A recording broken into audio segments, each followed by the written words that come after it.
Nakaharap sa mataong backdrop ng South Korea, isang kabataang babae na tila nabubuhay sa buhay ng isang tunay na nakaligpit ay biglang nataranta mula sa kanyang pagkakaidlip ng mapilit na busina ng isang kotse mula sa ibaba. Bumantong hininga siya, bumangon siya at sumilip sa isang maliit na butas sa isang piraso ng curtain na maingat niyang idinikit sa bintana ng kanyang apartment na pagmasdan ang nakakasakit na sasakyan. Sa tabi nito lumakad ang tila isang high school student. Mula sa kotse malinaw na narinig ang boses ng isang lalaki malalim at matunog na humihimok sa dalaga na pumasok.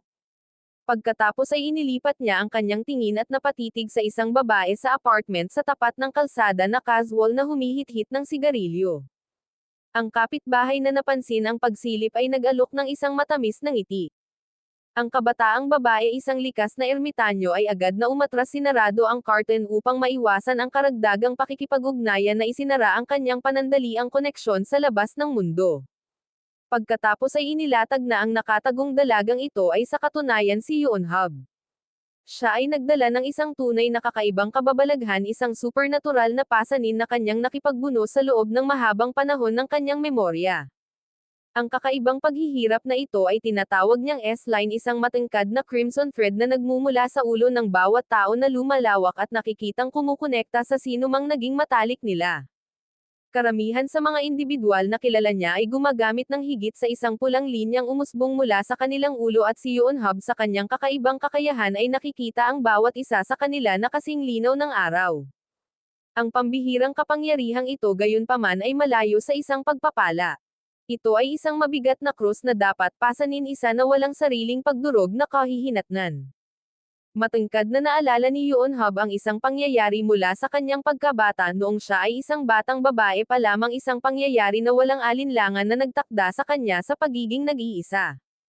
Siya ay sa kanyang inosente ngunit matalim na paningin ay naunawaan ang maraming pulang linya na nagmumula sa ulo ng kanyang ama. Habang ang isang linya ay hindi may kakaila na nakatali sa kanyang ina, ang iba nakakatakot ay nakaunat sa iba't ibang individual. Ang isa sa partikular ay direktang kumonekta sa kanyang tiyahin, isang nakakahamak na eskarlata na patunay na ang kanyang ama ay walang pakundangan na nanloloko. Isang inosenteng pagguhit ang kanyang ginawa, ang simpleng pag-awit ng isang bata sa kanyang nakita ang humantong sa mapang wasak na pagtuklas ng kanyang ina.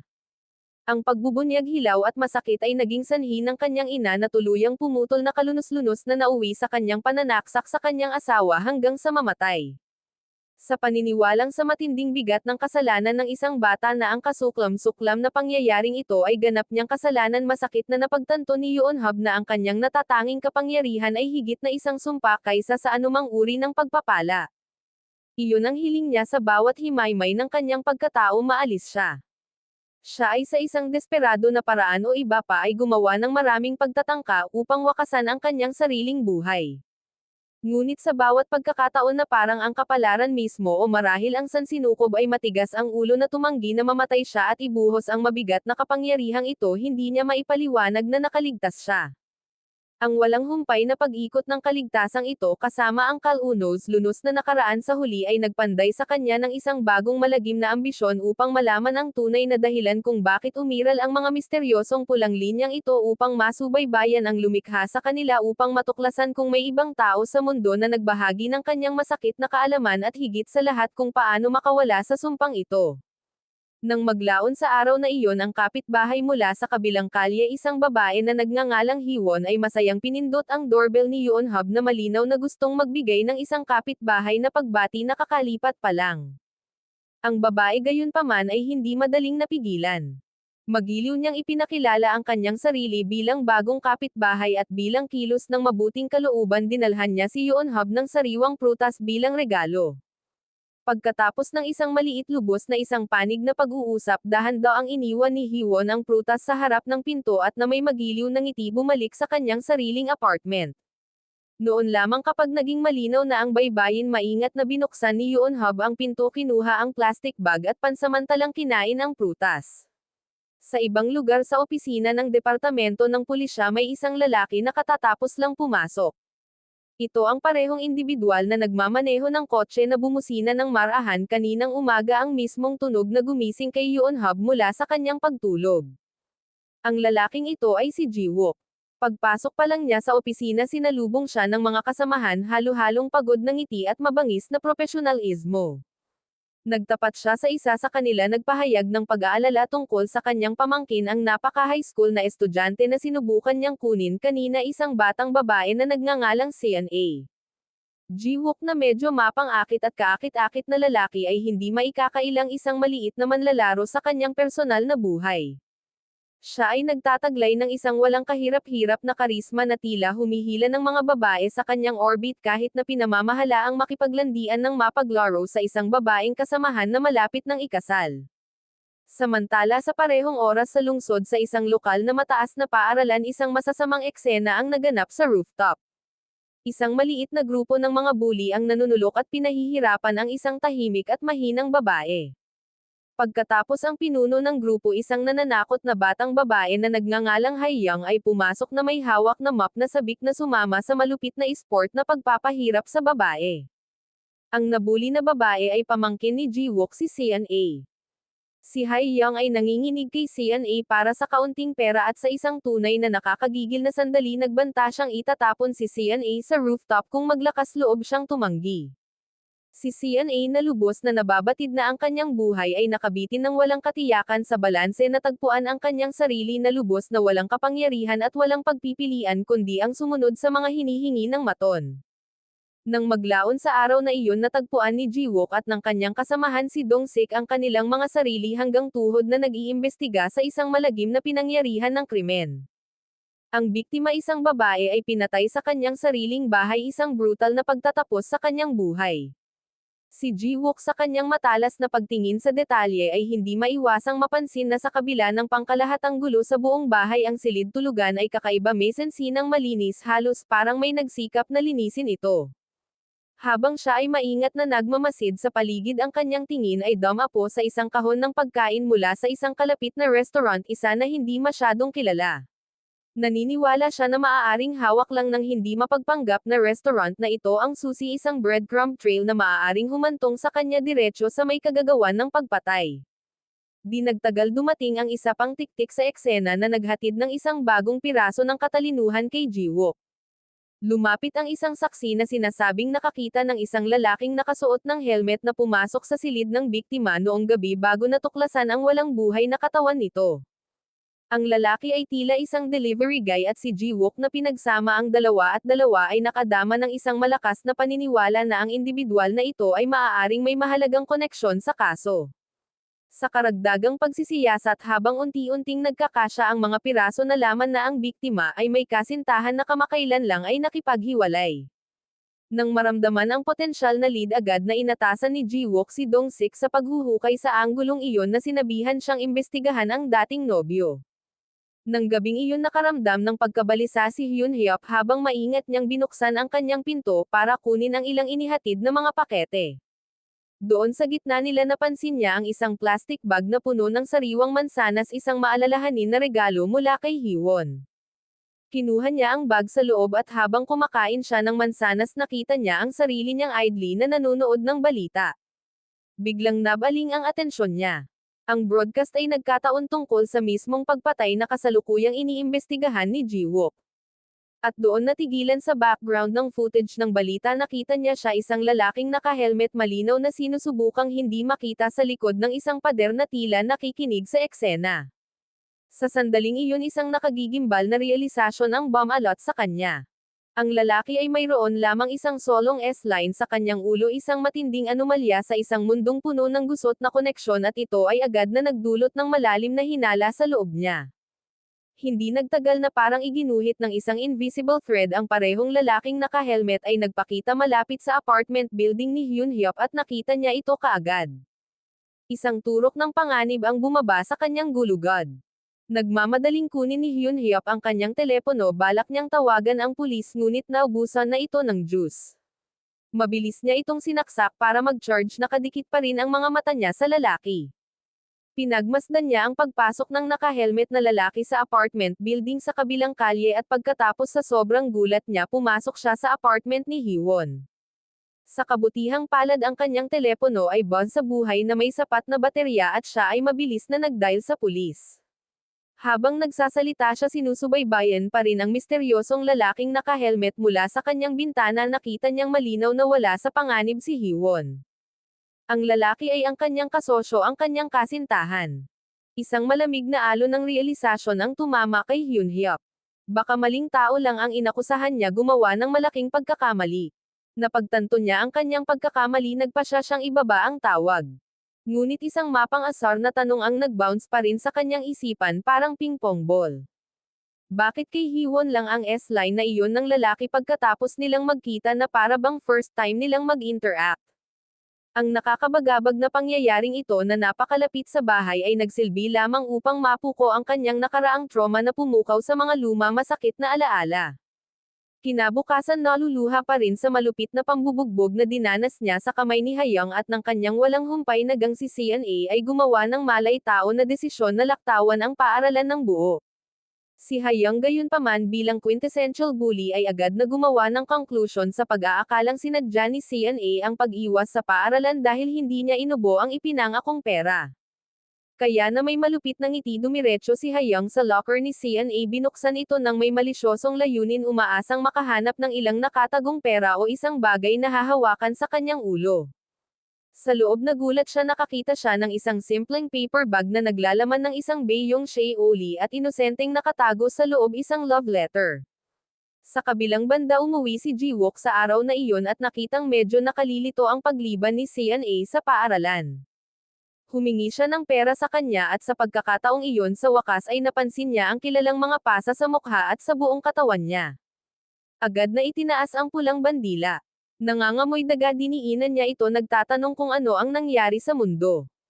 Ngunit matigas ang ulo ni CNA na tumanggi na ibuhos ang mga butil sa halip ay nagpas siyang magkulong sa isang silid na pinapanatili ang kanyang masakit na sikreto sa bote. Maya-maya habang hinihila ni Jiwook ang kanyang sigarilyo tumunog ang kanyang telepono. Si Dong-sik ang kanyang kasamahan ang nasa linya na naghahatid ng ilang kawili-wiling balita. May tumawag sa pulis tungkol sa lalaking naka-helmet. Itinampok ni Dong-sik ang isang mahalagang detalye. Ang katotohanan na ang may kasalanan ay maaaring ang lalaking naka-helmet ay hindi pa nailalabas sa publiko ibig sabihin ang tumatawag ay tila may alam at may ilang impormasyon sa tagaloob. Pagkatapos ay isiniwalat ni Dong-sik na ang tumatawag ay walang iba kundi ang sariling kapitbahay ni Jiwook at hinimok siya na tingnan ito. Walang sino man ang magpapalamig ng mainit na lead agad na nagtungo si Jiwook upang salubungin ang tumatawag na siya pala mismo si Hyunhub. Sinubukan niyang i-ring ang kanyang doorbell at kumatok ng mahigpit sa kanyang pinto ngunit walang tugon sa kabila ng aktwal na nakatayo si Hyunhub tahimik at hindi nakikita sa kabilang panig. Pagkatapos lumabas mula sa itaas ang isang lalaking nakasuot ng salamin at nang makita ang mga pagsisikap ni Jiwook ipinaalam sa kanya na ang babae sa apartment na iyon ay isang ganap na nakaligpit at hindi lalabas kahit anong mangyari. Pagkaalis ng lalaki si Jiwook na paulit-ulit ay muling kumatok sa pinto ngunit muli katahimikan. Nang handa na siyang sumuko sa wakas nag-aalangan binuksan ni Hyunhub ang pinto. Si Jiwook hindi nawawala ang isang beat ay agad siyang inihaw tungkol sa tawag at kung ano ang alam niya. Natarante si Hyunhub ibinunyag na nakakita nga siya ng isang lalaking naka-helmet na pumasok sa apartment 204 sa kabilang kalye sa simula ay inakala niyang siya ang may kasalanan ng pinakabagong kaso ng pagpatay. Ngunit mabilis niyang idinagdag na pagtanto niyang nagkamali siya ng paratang dahil ang lalaki ay nobyo lamang ng babae. Nang maramdaman ni Jiwook na may mali tinanong siya kung bakit nag-iisa siya sa bahay sa kabila ng pagiging estudyante natarante si Hyunhub mabilis niyang isinara ang pinto pinutol ang usapan. Kinagabihan ang parehong lalaking naka-helmet ay nakita muli isang nagbabantang presensya sa dapit hapon. Pero sa pagkakataong ito hindi na siya tumuloy sa apartment building sa kabilang kalye. Sa halip pumasok siya sa mismong gusali na tinawag ni Hyunhub sa bahay. Si Hyunhub nang mapansin ang paglapit ng lalaki ay maingat na sumilip sa butas ng kanyang pintuan. Sandaling nagtama ang kanilang mga mata at tila napansin siya ng lalaki isang silent acknowledgement ang dumaan sa pagitan nila. Samantala sa isa pang mataong bahagi ng lungsod nakaupong mag-isa si CNA isang larawan ng tahimik na pangamba na tila may hinihintay.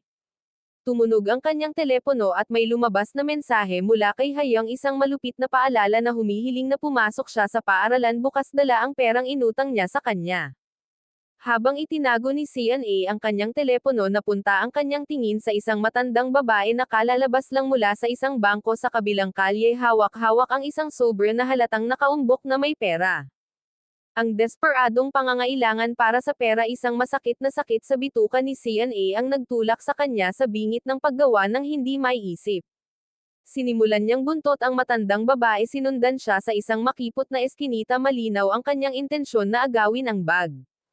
Ngunit nang akma na siyang kumilos, biglang dumaan ang isang grupo ng mga lalaki at nagulat si CNA. Mabilis na napaatras, tinalikuran ang kanyang plano. Pagkatapos sa pinakadulo ng eskinita, nakita niya ang tatlong pamilyar na mukha, tatlong lalaki mula sa kanyang paaralan na nagkataon na mga nobyo din ng kanyang mga bully. Kasabay nito sina Jiwook at Dong-sik ay nakakakuha ng isang karapat-dapat na pahinga sa kanilang opisina. Ibinunyag ni Dong-sik na ang kanyang investigasyon ay nakahukay ng isa pang sospek para sa kasong pagpatay. Natuklasan niyang may kasintahan ang biktima na nagngangalang Jungmin, isang guro sa matematika sa mismong paaralan na pamangkin ni Jiwook. Dumalo si CNA. To top it off, nakatira si Jungmin sa apartment building sa tapat mismo ng bahay ni Jiwook. Napagpasyahan ni Dong-sik na ang koneksyon ng lalaki sa kaso ng pagpatay ay tila isang kakaibang pagkakataon. Nang ipakita ni Dong-sik kay Jiwook ang larawan ng lalaking pinag-uusapan nila, nanlaki ang mga mata ni Jiwook bilang pagkilala. Ito rin ang lalaking kausap niya noong araw na pumunta siya sa apartment ni Hyun-hyuk. Nang maramdaman ang potensyal na lead na maaaring bumukas ng husto sa kaso, nagpasya silang mag-imbestiga. Ngunit bago pa man sila makalabas ng pinto, nakatanggap si Jiwook ng isang tawag at ipinaliwanag na makakahabol siya mamaya. Iniwan si Dong-sik upang imbestigahan ang bagong lead ng mag-isa. Ang nangyari, ang agarang tawag ni Jiwook ay mula sa isang ospital patungkol sa kanyang ama. Sinugod siya sa ospital, ang kanyang puso ay tumibok, desperado na malaman kung ano ang nangyari. Pagdating, sinalubong siya ng nakakaalarmang balita. Ang kanyang ama ay nawawala sa kanyang silid at ang buong kawani ng ospital ay tila lubos na natarante, hindi siya mahanap. Si Jiwook, hindi pinapansin ang nalilitong nurse, ay nagkaroon ng gut feeling tungkol sa kung saan ang kanyang ama. Natagpuan niya ito sa balkonahe, nakahiga sa bakod na tila ba malapit ng tumalon. Sa nakakatakot split-second moment na iyon, tila nanigas si Jiwook, isang kakaibang pag-aatubili ang pumipigil sa kanya habang pinagmamasdan ang kanyang ama na nakatulala sa gilid. Sa kabutihang palad, isang pangkat ng mga nurse ang dumating sa takdang oras at nagawang ibinaba siya mula sa paamano. Samantala, dumating na si Dong-sik sa apartment ng sospek. Pinindot niya ang doorbell ngunit walang sumasagot. Pagkatapos ay sinubukan niya ang doorknob at sa kanyang pagtataka, ang pinto ay naka-unlock. Maingat siyang pumasok sa loob, nakitang walang laman ang apartment.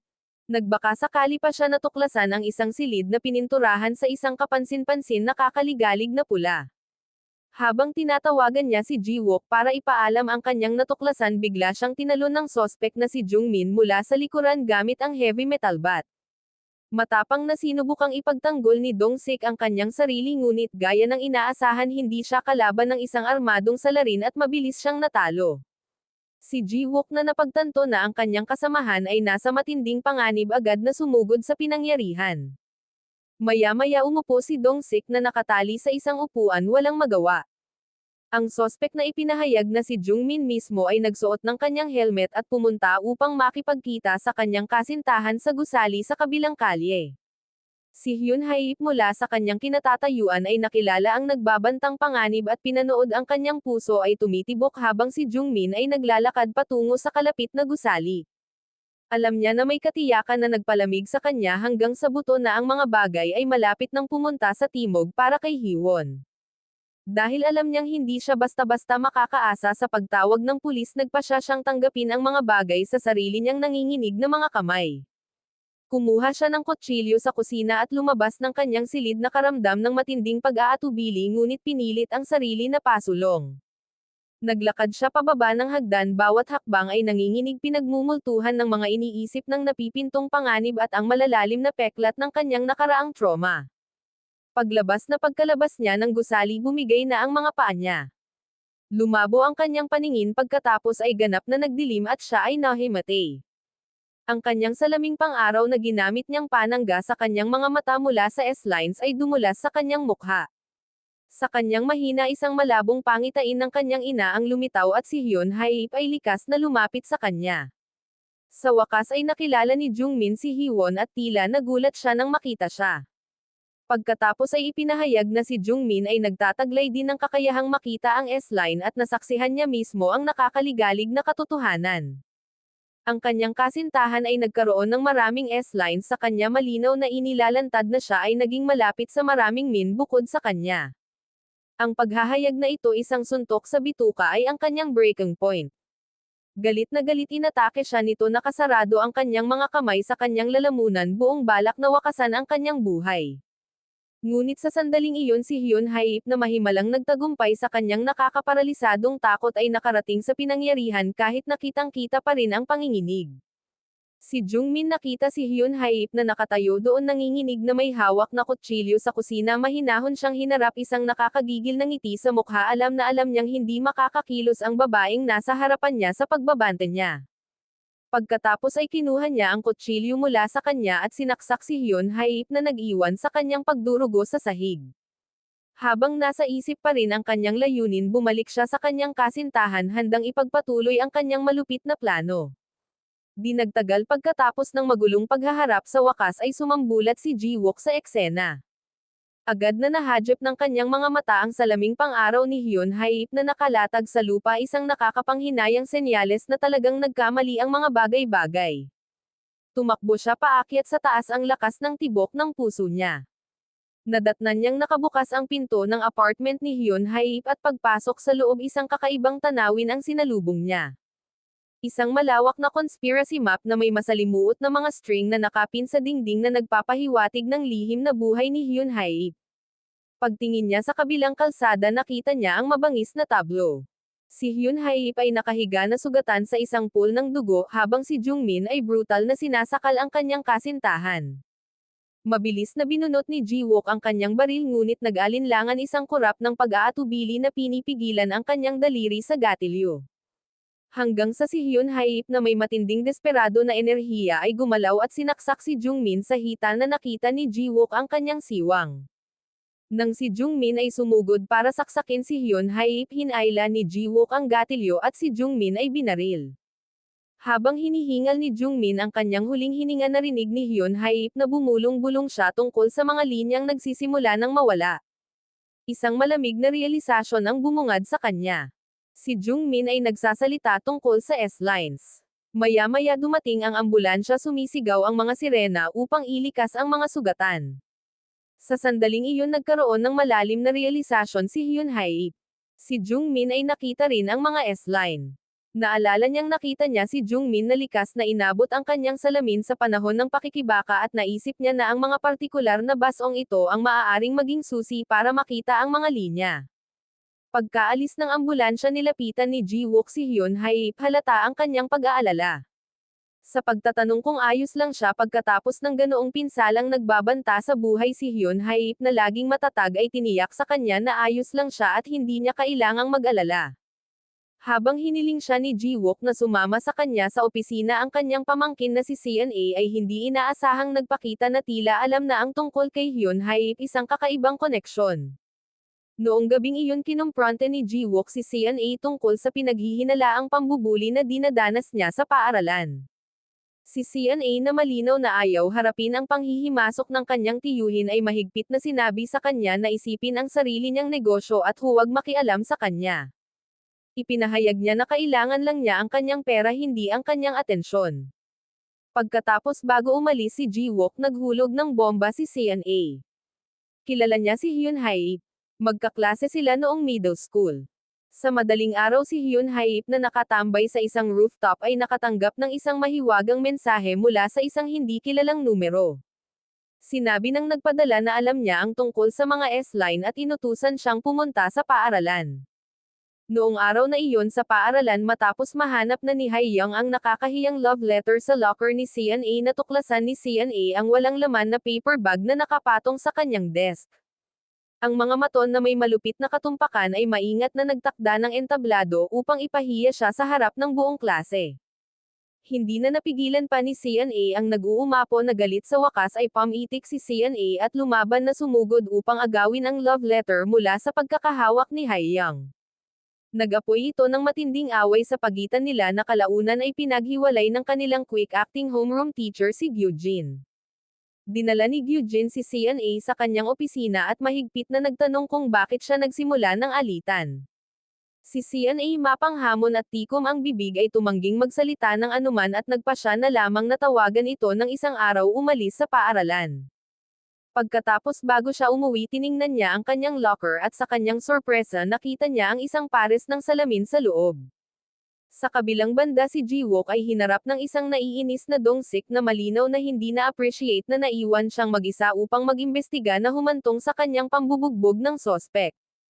Inihaw ni Dongsik si Jiwook tungkol sa kanyang mga aksyon at ipinaliwanag ni Jiwook na siya ay nag-iipon ng isang ulat sa pinakabagong kaso.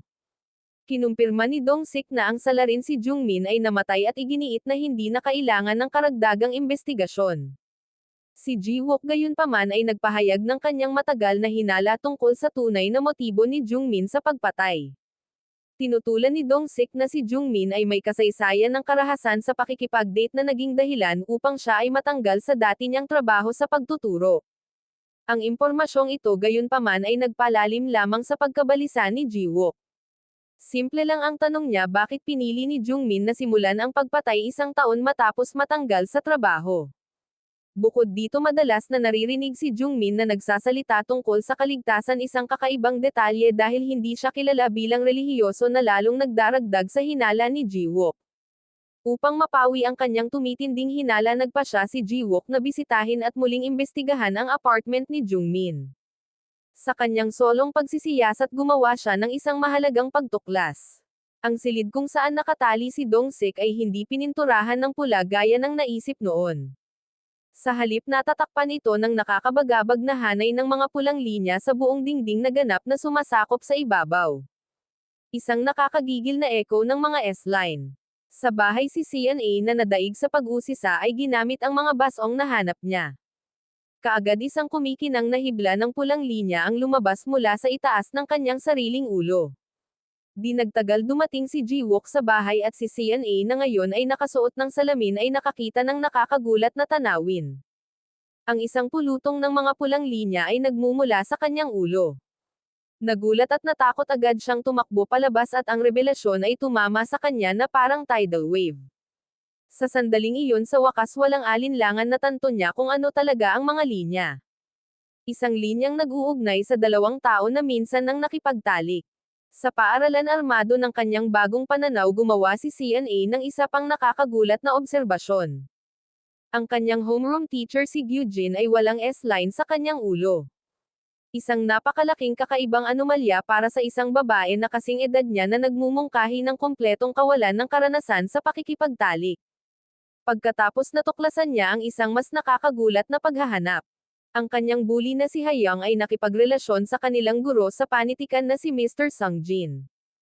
Noong araw na iyon kasunod ng misteryosong mensahe mula sa hindi kilalang numero si Hyunhyup ay nagtungo sa paaralang pinag-uusapan. Ito ang nagbunsod sa kanya na maging kaklase ni CNA at sa pamamagitan ng extension pati na rin si Haiyang na nagtatakda ng entablado para sa kanilang mga landas na mag-intertwine. Nang umagang iyon nasa isip pa rin ni Jiwook si Yongmin. Tinitingnan niya ang isang school brochure na may nakaprint na mukha ni Yongmin. Napansin niya ang isang kritikal na detalye. Si Yongmin ay walang suot na salamin sa larawan. Ang tila maliit na obserbasyon na ito ay nagpasiklab ng isang mahalagang tanong sa kanyang isipan tungkol sa kakayahan ni Yongmin na makita ang mga S-line. Sumugod siya sa storage para hanapin ang salamin ni Yongmin. Ngunit sa kanyang pagtataka nawawala sila.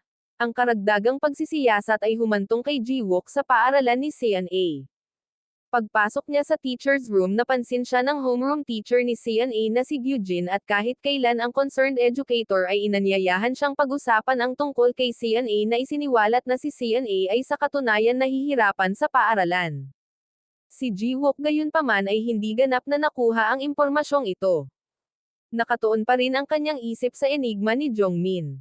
Sa wakas ay direktang nagtanong siya tungkol kay Jongmin at kinumpirma ni Gyujin na kilala niya siya ngunit ganap na hindi niya alam ang kanyang kamakailang karumal-dumal na krimen. Pagkatapos ay pinindot ni Jiwook nagtatanong kung nakasuot ng salamin si Jongmin at si Gyujin pagkatapos ng ilang sandali ng pag-iisip ay tiyak na sinabi na hindi pa niya kilala si Jongmin na magsuot ng anuman.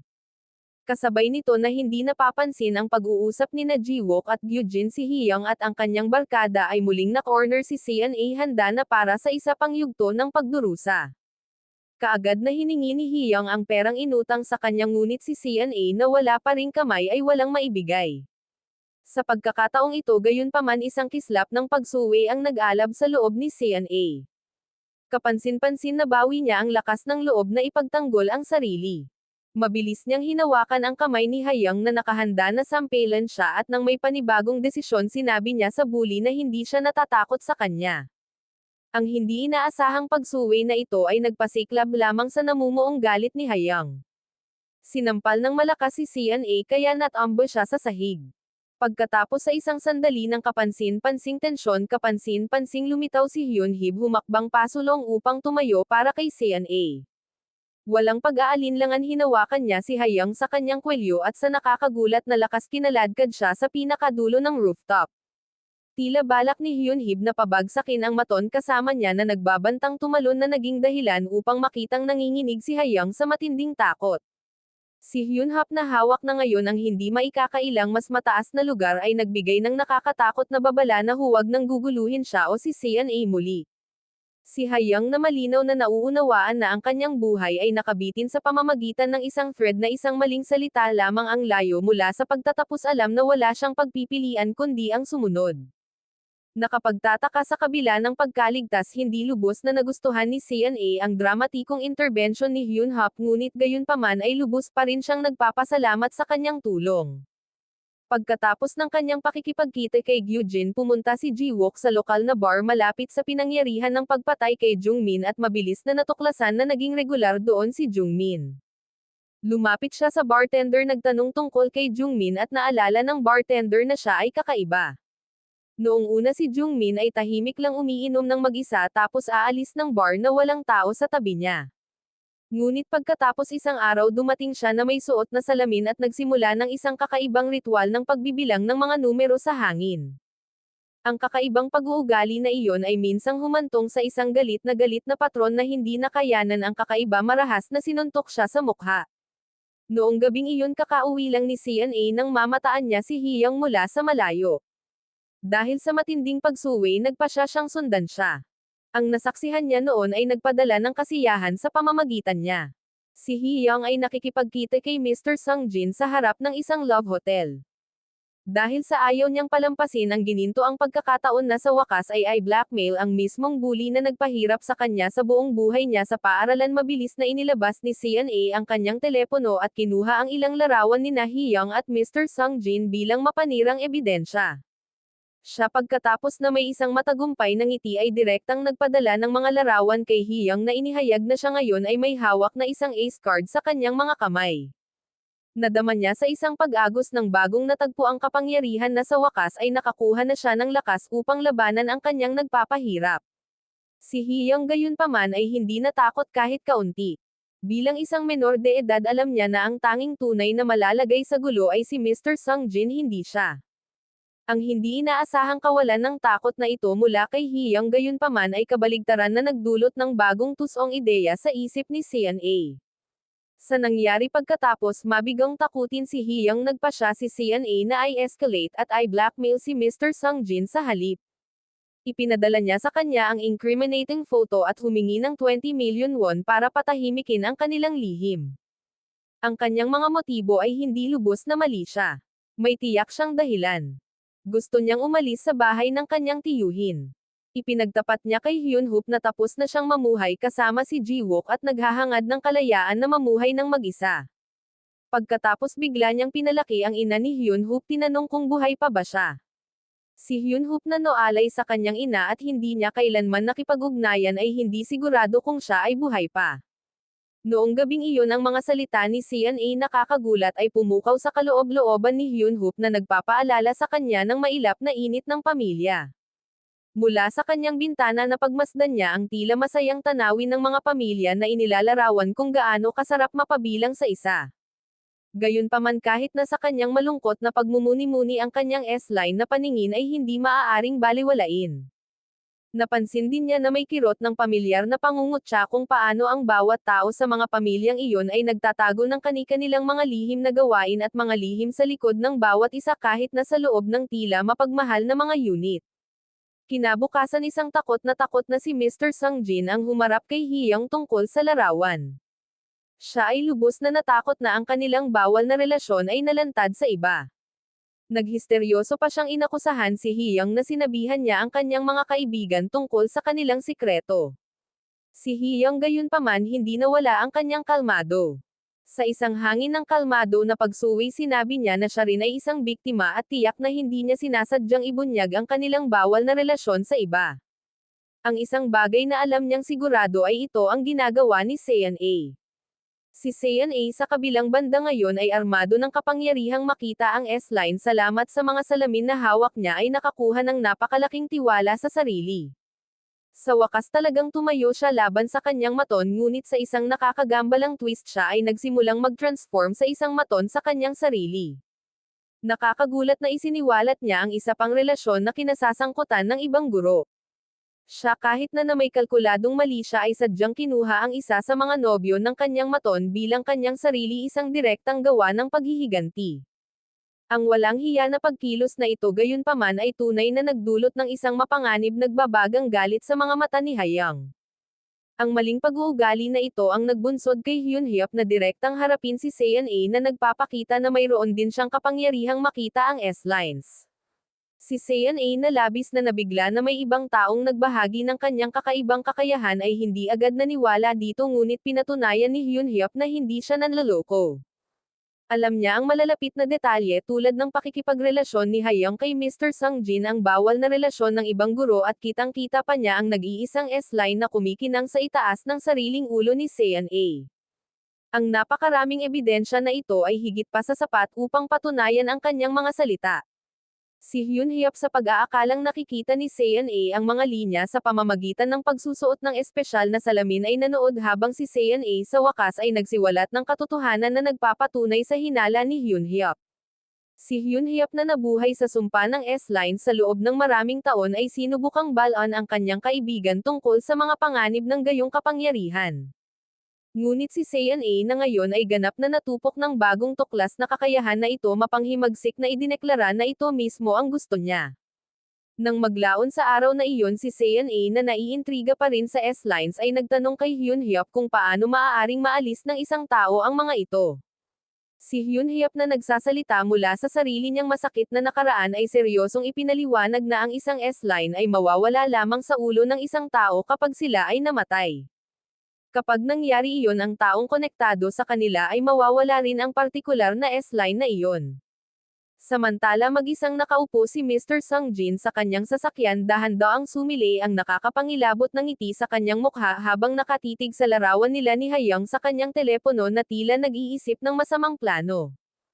Kasabay nito nag-e-enjoy si Seon A sa isang matalik na sandali kasama ang isang lalaki mula sa kanyang paaralan nang biglang tumunog ang kanyang telepono na may mensahe mula kay Mr. Sung Jin na nagsasabi sa kanya na mayroon na siyang pera at hinihiling na makipagkita sa kanya sa rooftop ng paaralan. Pagkatapos noon pumunta si Seon A sa isang photo booth kasama ang batang lalaki hindi niya napansin na may naka-hoodie na palihim na sumusunod sa kanila mula sa likuran. Pagpasok nila sa photo booth matamang pinagmamasdan ng misteryosong stalker na walang iba kundi si Hayang ang pagbagsak ni Seon A ng kanyang bag. Pumasok si Hayang sa loob at inagaw ito. Ibinunyag noon na narinig ni Hayang ang pag-uusap ni Seon A kay Hyun Hyuk sa banyo ng paaralan kanina at ngayon ay alam na ni Seon A na may kapangyarihan si Seon A na makita ang S-line sa pamamagitan ng paggamit ng isang pares ng salamin. Ang kaalamang ito ang nagtulak sa kanya na walang pakundangan na nakawin ang mga salamin sa kamay ni Seon A kapag hindi nakatingin si Seon A. Gayunpaman panandalian lang ang tagumpay ni Hayang dahil habang naglalakad siya sa lungsod na nasaksihan ang napakaraming S-line sa buong ulo ng mga tao may biglang humawak sa kanya mula sa likuran. Matapos umalis sa photo booth sa wakas ay napagtanto ni Sean A na may pagkagulat na nawala ang kanyang salamin at kaagad at hindi tama ang hinala na si Hyun Haip ang kumuha nito. Si Hyun Haip gayunpaman ay malinaw na hindi ang may kasalanan. Pagkatapos ay ibinunyag ni Sean A kay Hyun Haip na pupunta siya sa paaralan ng gabing iyon, isang pag-amin na agad na naghinala kay Hyun Haip na may kakilakilabot na mangyayari. Pagkatapos ng nakakaalarmang tawag na ito, si Hyun Haip ay hindi nag-alinlangan kahit isang segundo na sundan si Sean A na umaasang walang masamang mangyayari sa kanyang kaibigan. Si Sean A naman ay nakarating na sa rooftop at hinarap si Mr. Sung Jin na kanina pa matiyagang naghihintay sa kanya doon. Si Mr. Sung Jin na halatang desperado ay nakiusap sa kanya na i-drop ang kaso at nangako na gagawin ang lahat para sa kanya kung pumayag siyang tanggalin ang nag-uusig na larawan. Ngunit si Sean A na kinain ng sarili niyang galit ay tumanggi. Siya ay lubos na nasusuka sa mga guro na patuloy na tumitingin sa ibang direksyon na hinahayaan si Hayoung at ang kanyang mga barkada na walang awang ay bully siya. Dahil lang sa takot nila na ang ama ng kasintahan ni Hayoung na isang napakahalagang tao para sa paaralan ay kunin ang mga bagay sa sarili niyang makapangyarihang mga kamay.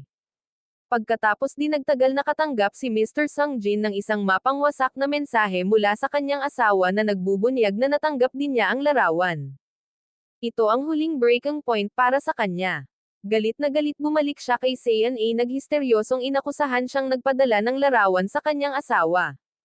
Galit na galit niyang itinulak si Sean A sa pinakagilid ng dingding at nang dumating si Hyun Hyop sa paaralan, galit na lumingon sa paligid upang hanapin si Sean A, nasaksihan niya ang nakakatakot na tanawin ng Sean A na nahulog mula sa rooftop lumapag sa harap mismo ng kanyang mga mata. Ang S-line sa ulo ni Sean A gayunpaman ay kitang-kita pa rin, isang nakagigimbal na senyales na siya ay himalang buhay pa. Kaagad na isinugod sa ospital si Sean A para mabigyan ng agarang lunas para mailigtas ang kanyang buhay. Hindi nagtagal habang sumasailalim si Sean A sa isang kritikal na operasyon, nagpakita si Ji-wook at tinanong si Hyun Hyop na sabik na naghihintay sa harap ng operating room kung ano ang nangyari. Sinabi lang ni Hyun Hyop na natagpuan niya si Sean A na nahulog mula sa rooftop. Pagdating niya sa paaralan, ipinaliwanag na sinabi sa kanya ni Sean A na pupunta siya sa paaralan ng gabing iyon at naroon si Hyun Hyop upang salubungin siya. Isang bagay na lubos na natitiyak ni Hyun Hyop na ang pagkahulog ni Sean A ay hindi isang pagpapakamatay. Sa sandaling ang balita tungkol sa insidente ni Sean A ay tumama sa bakuran ng paaralan, ito ay bumagsak sa ganap na kaguluhan. Nagkagulo ang mga guro at kawani, lalo na't alam nilang ang balitang ito ay tiyak na makakasira sa magandang pangalan ng kanilang paaralan ng hindi na maaayos. Ang Dean of Studies ay nagpahayag ng kanyang matinding pagkabigo sa isang matatag, hindi sumusukong kilos at agad itong nabalisa sa iba pang mga guro.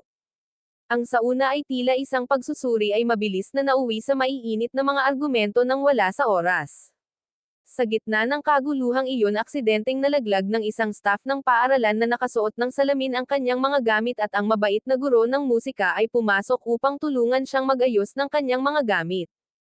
Habang ang nakakagulat na balita ng pagbagsak ni Sean A ay patuloy na umuuga sa buong paaralan, ang guro sa Ingles ng paaralan si Mr. Kim ay natagpuan ang kanyang sarili na nakikipagbuno sa isang personal na krisis. Ang kanyang paparating na kasal ay biglang nakansela dahil sa isang hindi nabunyag na problema. Ito ang nagbunsod sa kanya na magpasya sa isang matinding pagbabago. Lumipat siya sa Canada para magsimulang muli. Bago siya umalis, nagpasya siyang manatili sa lugar ng kanyang kapatid. Sa kanilang pag-uusap, nagtanong siya tungkol sa kanyang bayaw na si Byung Cheol, ngunit ipinaliwanag lang ng kanyang kapatid na babae na si Byung Cheol ay nasa labas para sa trabaho at kadalasan ay napaka-busy, kaya malamang na hindi sila magkaroon ng pagkakataong magkita. Samantala si Hyun Hyop ay lubos na nabigla at nawasak sa nangyari kay Sean A. Hindi lamang dahil kaibigan niya si Sean A kundi dahil nasaksihan niya mismo ang nakakatakot na pagkahulog. Matibay sa kanyang paniniwala na ang pagkahulog ni Sean A ay hindi isang pagtatangkang magpakamatay, nagtungo si Hyun Hyop sa rooftop upang maghanap ng mga pahiwatig. Doon nakilala niya si Kyung Jin, isang estudyante mula sa ibang klase. Matibay ang kanyang paniniwala na ang pagkahulog ni Sean A ay hindi dahil sa kanyang sarili at lubos niyang hinala si Hayoung na may kinalaman dito, lalo na't si Hayoung ay kapansin-pansing lumiban sa paaralan mula noong insidente. Habang naglalakad sila sa koridor ng paaralan nadaanan nila si Jun Sian isang estudyante mula sa klase ni Hyun Hyuk na nakasuot ng salamin. Desidido pa rin na hanapin ang nawawalang salamin ni Sean pinigilan siya ni Hyun Hyuk mabilis na kinuha ang salamin na suot niya at isinuot ito umaasang makumpirma kung ito nga ang hinahanap niya. Sa opisina ng guro inaayos ni Mr. Kim ang kanyang mesa nang matuklasan niya ang isang pares ng salamin ang parehong uri ng Sean na ginamit. Tinanong niya si Kyung Jin na nakaupo sa likuran niya kung kanya ba sila. Matindi silang tiningnan ni Kyung Jin at kinumpirma na hindi sila sa halip ay sinabing sila ay kay Mr. Kim at nababagay sila sa kanya. Nambola sa komento nagpasya si Mr. Kim na ilagay ang mga ito. Sa sandaling tumapat ang salamin sa kanyang mukha napatili siya sa sobrang gulat biglang nasaksihan ang imposible. May mga pulang S-line na nagmumula sa ulo ng mga tao. Maya-maya lumitaw si Ji-wook at nakita siya ni Mr. Kim na natatakpan ng daan-daang pulang linyang ito. Sa sobrang pagkagulat isang talagang natulala na si Mr. Kim ay agad na tinanggal ang salamin. Ang pagbisita ni Ji-wook ay para malaman ang katotohanan sa likod ng pagkahulog ng kanyang pamangkin. Si Kyujin ay nag-alok ng kanyang pakikiramay sa pag-aakalang ito ay isang pagtatangkang magpakamatay at sinisisi ang kanyang sarili sa hindi pagiging mas matulungin sa kanyang mga estudyante. Gayunpaman mariing idiniin ni Ji-wook na hindi pa ito nakumpirma bilang isang pagtatangkang magpakamatay. Pagkatapos ay nagtanong siya tungkol sa estudyante na nang-aapi kay Sean. Ipinaalam sa kanya ni Kyujin na siya bata pa ay hindi na nagpapakita sa paaralan mula noong insidente. Nang marinig ito nagtanong si Ji-wook tungkol sa isa pang estudyante isang lalaking nakilala niya mula sa isang larawang nakita niya sa handbag ni Sean. Pagkatapos ay inayos ni Kyujin ang isang pulong sa estudyante. Dumiretso si Ji-wook sa lalaking estudyante at direktang nagtanong tungkol sa relasyon nila ni Sean. Inamin ng estudyante na wala siyang seryosong gagawin kay Sean. Inamin niyang alam niyang gusto siya nito at nakipaglaro lang siya. Ang paghahanap sa kanyang biglaang pagbabago mula sa nabully na outcast sa school star ay medyo kawili-wili. Higit pa rito naalala ng mag-aaral na noong huli niyang pakikipag-date kay Sean. Napansin niyang tila nababalisa ito at may nawawala kahit na hindi niya alam kung ano iyon. Sa pagbabalik sa opisina nagpasya si Ji-wook na i-review ang CCTV footage malapit sa photo booth. Doon kitang-kita niyang kinukuha ni Hayoung ang handbag ni Sean.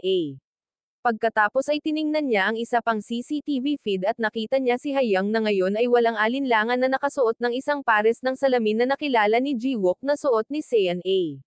Matapos sundan ang kanyang mga galaw nakita niya itong naglaho sa isang madilim na eskinita ang daanan ay lumalamig. Samantala naghahaponan si Mr. Kim kasama ang kanyang kapatid na babae at ang kanyang asawang si Byung-chil.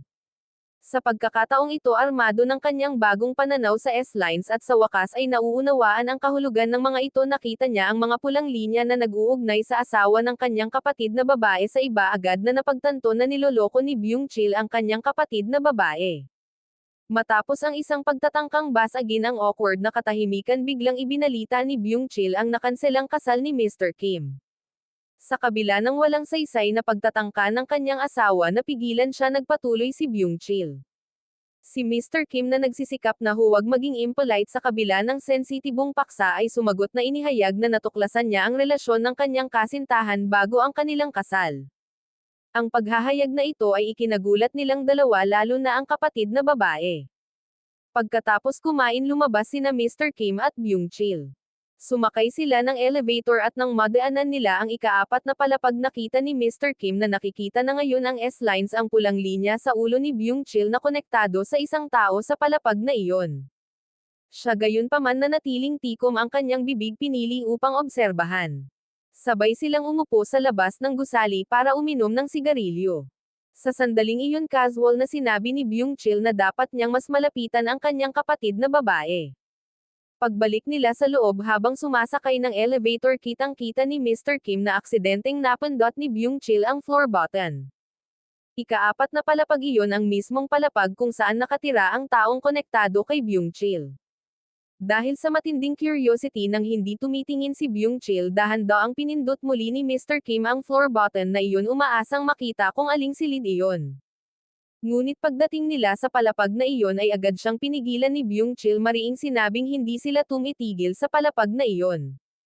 Sa kabilang banda, si Ji-wook ay sinalubong ng malupit na pagtrato ng kanyang superior nang malaman niyang iniimbestigahan niya ang insidente ng kanyang pamangkin. Mahigpit siyang sinabihan na mag-move on at pumikit sa pangyayari upang mapanatili ang malinis na pangalan ng paaralan. Ngunit same time na tumanggi si Ji-wook dala ng kanyang hindi natitinag na pagnanais na humingi ng hustisya para sa kanyang pamangkin. Gayunpaman, ang kanyang pagsisiyasat sa ngayon ay hindi nagdulot ng anumang makabuluhang tagumpay. Hindi pa rin niya ma-unlock ang telepono ng kanyang pamangkin para makahanap ng mahahalagang pahiwatig. Kinabukasan, natuklasan ni Mr. Kim ang isang maling address na pakete sa harap ng apartment ng kanyang kapatid na babae. Nang makitang ito ay para sa isang silid sa ika-4 na palapag, nagpa siyang ibalik ito sa may-ari. At syempre para malaman kung sino talaga ang taong niloko ni Byung-chul. Hindi nagtagal ay nakarating na siya sa pintuan, ngunit sa huling segundo nag-alinlangan siya at umatras na walan siya ng lakas ng loob. Gayunpaman, bago siya umalis, sa wakas ay nakuha niya ang pagkakakilanlan ng babaeng nakatira doon. Upang kumpirmahin ang kanyang pangalan, maingat niyang tiningnan ang mail para sa silid na iyon at sa wakas ay natuklasan niya na ang kanyang pangalan ay Cherin.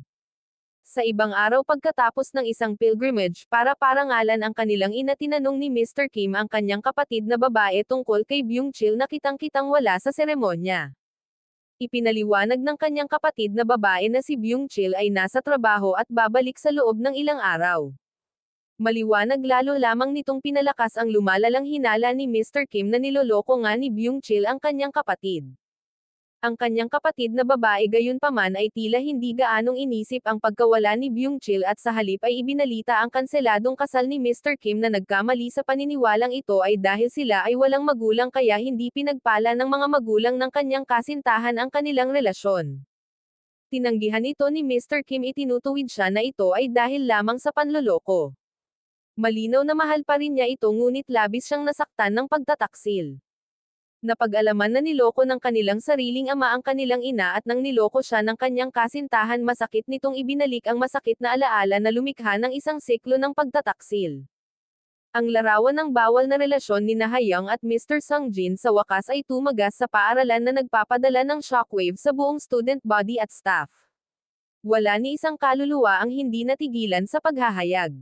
Sa kabilang banda, sa wakas ay natagpuan na si Mr. Sung-jin, ngunit sa kasamaang palad siya ay patay na.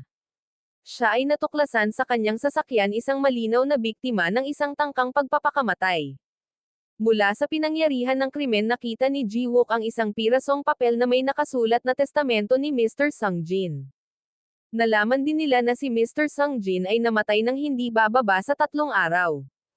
Gayunpaman, hindi lubos na pinaniwalaan ni Ji-wook ang teorya ng pagpapakamatay na nakitang kakaiba para sa isang tao na mamatay sa simpleng paningin, ngunit natagpuan lamang pagkatapos ng 3 araw. Hindi pa rin sumusuko sa kaso ng kanyang pamangkin, pumunta si Ji-wook sa kanyang paaralan upang hanapin si Hyun-hyuk. Alam niyang siya lang ang estudyanteng alam niyang tunay na malapit kay Sian-e. Tinanong niya siya kung alam niya ang dahilan kung bakit bumalik si Sian-e sa paaralan ng gabing iyon, ngunit sinagot ni Hyun-hyuk ang kanyang tanong sa isa pang tanong tungkol sa salamin ni Sian-e. Nang marinig ni Ji-wook ang salitang salamin, napansin ni Ji-wook ang isang bagay na mahalaga sa kanila at tinanong kung ano ang alam ni Hyun-hyuk. Si Hyun-hyuk gayunpaman ay nanatiling tikom ang bibig, tumangging sumagot hanggang sa mahanap niya ang salamin. Sa kabilang banda, nakita ni Mr. Kim si Byung-chul sa kalye at dala ng hinala agad na sumakay ng taxi para sundan ang kanyang sasakyan. Ang pagtugis na ito ay humantong sa kanya sa isang magarbong hotel at sa loob na saksihan niya ng sarili niyang mga mata na kasama nga ni Byung-chul si Cherin, ang mismong babaeng pinaghihinalaan niya bilang may bahay ni Byung-chul. Pinagmasdan niya si Byung-chul na iniharap sa kanya ang isang mamahaling kwintas.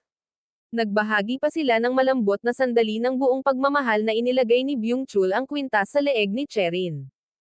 Hindi makatiis sa kanyang nakita, tinawagan ni Mr. Kim si Byung-chul casual na nagtanong kung nasaan siya, na sinalubong lamang ng isang lantarang kasinungalingan. Napagpasyahan niyang huwag nang harapin si Byung-chul, sa halip ay pinili niyang malaman ang silid na kanilang tinutuluyan. Pagkabalik ni na Byung-chul at Cherin sa kanilang silid, sa wakas tiyak na hinarap ni Mr. Kim ang lalaki. Binyantaan niya si Byung-chul na nangakong ibuhos ang beans sa kanyang kapatid na babae at pipilitin siyang wakasan ang kanyang relasyon sa kanyang may bahay. Si Byung-chul na lubos na desperado na hindi malaman ang sikretong ito ng kanyang may bahay o ng kanyang asawa ay nakiusap kay Mr. Kim na hayaan siyang tapusin ang kanyang nasimulan. Kinabukasan si Mr. Kim handa nang magsimula sa kanyang paglalakbay sa Canada ay nagpaalam sa kanyang kapatid na babae. Bago umalis tinanong niya kung tumawag si Byung-chul ngunit nagulat siya hindi si Byung-chul ibig sabihin ang paghaharap noong nakaraang gabi ay nanatiling lihim mula sa kanyang kapatid na babae. Nang maglaon sa paaralan pagkatapos ayusin ang kanyang mesa si Mr. Kim ay idly na tumingin sa social media ni Cherin at nakakita ng isang nakakagulat na post. Inanunsyo niya ang kanyang pagbubuntis. Ang balitang ito ay tunay na nagdulot ng isang bagay kay Mr. Kim. Agad siyang nagmadaling bumalik sa apartment ng kanyang kapatid na may balak na harapin si Byung-chul mismo. Pero pagdating niya isang magulong eksena ang sinalubong niya. Ang kanyang kapatid na babae ay desperadong sinusubukang ihampas ang kotse ni Cherin gamit ang kanyang sarili. Di nagtagal bumalik si Byung-chul at sa halip na aliwin ang kanyang malinaw na nababalisa na asawa gulat na gulat niyang niyakap si Cherin sa harap mismo ni Mr. Kim at ng kanyang asawa. Ito ang huling inaasahan ni Mr. Kim at tuluyan na siyang nawalan ng kontrol. Galit niyang pinalo si Byung-chul humihingi ng paliwanag. Ang kanyang kapatid na babae gayunpaman ay biglang namagitan at pinigilan siya pagkatapos lamang umalis sina Byung-chul at Cherin. Sa wakas ay ibinagsak na ba ng kanyang kapatid na babae ang bombang bumasag sa mundo ni Mr. Kim. Si Cherin ang tunay na asawa ni Byung-chul. Si Byung-chul ay hindi bayaw ni Mr. Kim. Ang lubos na ikinagulat ni Mr. Kim ay ang nakakatakot na pagkaunawa na ang kanyang kapatid na babae ay sa halip ang may bahay ni Byung-chul. Sa kabilang banda napansin ni Ji-wook ang nakakahimok na bagong ebidensya sa kaso ng kanyang pamangkin. Pagkatapos ay nilapitan niya si Hyun-hyuk humihingi ng paliwanag tungkol sa kanyang natuklasan. Tungkol sa salamin na hinihimok siya ni Hyun-hyuk na hanapin at ang mahiwagang S-line phenomenon. Hyun-hyuk na pagtantong alam na ni Ji-wook ang mga sikretong ito sa wakas ay naging malinis. Ipinaliwanag niya na ang S-line ang pulang linya na makikita sa ulo ng mga tao pagkatapos gamitin ang mga salamin ay kumakatawan sa isang koneksyon sa pagitan ng mga individual na dating nakipagtalik. Inihayag din niya ang kanyang sariling natatanging kakayahan na nagsasabi na nakita niya ang mga linyang ito mula noong siya ay ipinanganak. Si Ji-wook ay malinaw na hindi lubos na makapaniwala sa isang hindi kapani-paniwalang pahayag. Ngunit dahil sa nakakabagabag na katotohanan na maraming kakaibang kaso na may katulad na mga kakaibang lumalabas sa lahat ng dako hindi siya basta-basta pumikit sa patoto nito. Kinabukasan sa paaralan si Mei Sung isang kawani ng paaralan na nakasuot ng salamin ay tinawag ng dean matapos gumawa ng parehong pagkakamali sa kanyang ulat. Mahigpit siyang sinabihan na gawin muli ang kanyang trabaho. Nakakagulat habang nakaupo siya sa dean nakita rin ni Mei Sung ang mga S-line tulad ni Hyun-hyuk at napagmasdan niya na walang mga linya sa ulo ang dean. Bumalik siya sa kanyang mesa at nagsimulang maglaro ng stapler isang banayad na senyales na tila naiintindihan niya ang nakakabagabag na kahulugan ng mga linyang nakikita niya ngayon. Nang maglaon sa tanghalian tinanong si Mei Sung ng isa pang miyembro ng staff tungkol sa kanyang mga personal na pangarap at buong pagmamalaki niyang idineklara na gusto niyang maging artista at kahit minsan ay na-scout ng isang talent seeker. Ang dean na nakaupo din sa mesa ay nagpahayag ng pagkamangha sa paghahayag na ito. Maya-maya dumaan ang music teacher na si Mr. Park sa table nila at agad na nalipat sa kanya ang atensyon ni Mei Sung. Ito ay abundantly malinaw na siya harbored isang makabuluhang crush sa guro ng musika. Kinalaunan sa araw na iyon isang misteryosong babae na nakasuot ng pulang damit na may matangkad na kulay rosas na buhok ang nakitang naglalakad sa kalsada at huminto sa malapit na hotel. Samantala abala sina Ji-wook at Dong-sik sa kaso ni Sian maingat na sinusubukang i-connecta ang mga tuldok upang mahanap ang salarin na nagtulak sa kanya mula sa rooftop. Una nilang pinaghihinalaan si Mr. Sung Jin ang may pananagutan ngunit hindi ito mapapatunayan ng karagdagang pagsisiyasat. Bukod dito si Mr. Sung Jin ay idineklara na nawawala sa panahon ng insidente at isang testimonya mula sa kanyang pamilya ang nagsabing mayroon siyang matinding takot sa matataas na nagbibigay ng isang malakas na alibay na tila nag-alis sa kanya ng hinala. Pagkatapos ay maingat na sinabi ni Ji-wook kay Dong-sik ang tungkol sa mga salamin na suot ni Sian kamakailan at kung paano siya naging ibang tao pagkatapos na maisuot ang mga ito. Siya rin na may ilang pag-aatubili ay nagpahayag ng kanyang kaalaman sa S-line phenomenon ngunit malamang na hindi siya pinaniwalaan ni Dong-sik.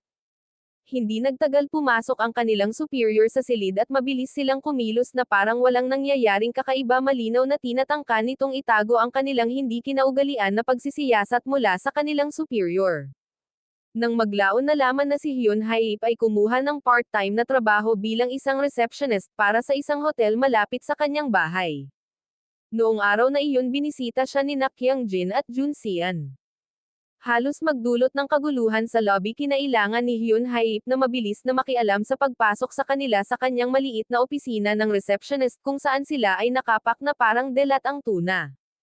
Sa masikip na espasyong iyon matalinong ginamit ni Kyung Jin ang pagkakataon para itulak si Hyun Haip palapit kay Jun Sian malinaw na nakuha ang senyales na may crush si Jun Sian kay Hyun Haip.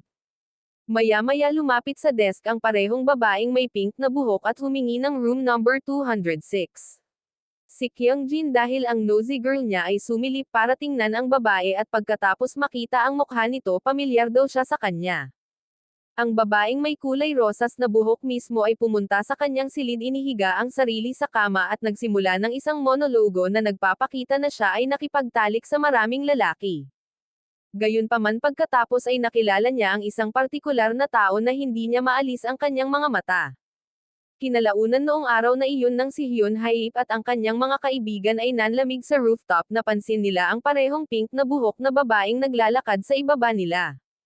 Sa wakas ay nakilala siya ni Kyung Jin bilang Maesang.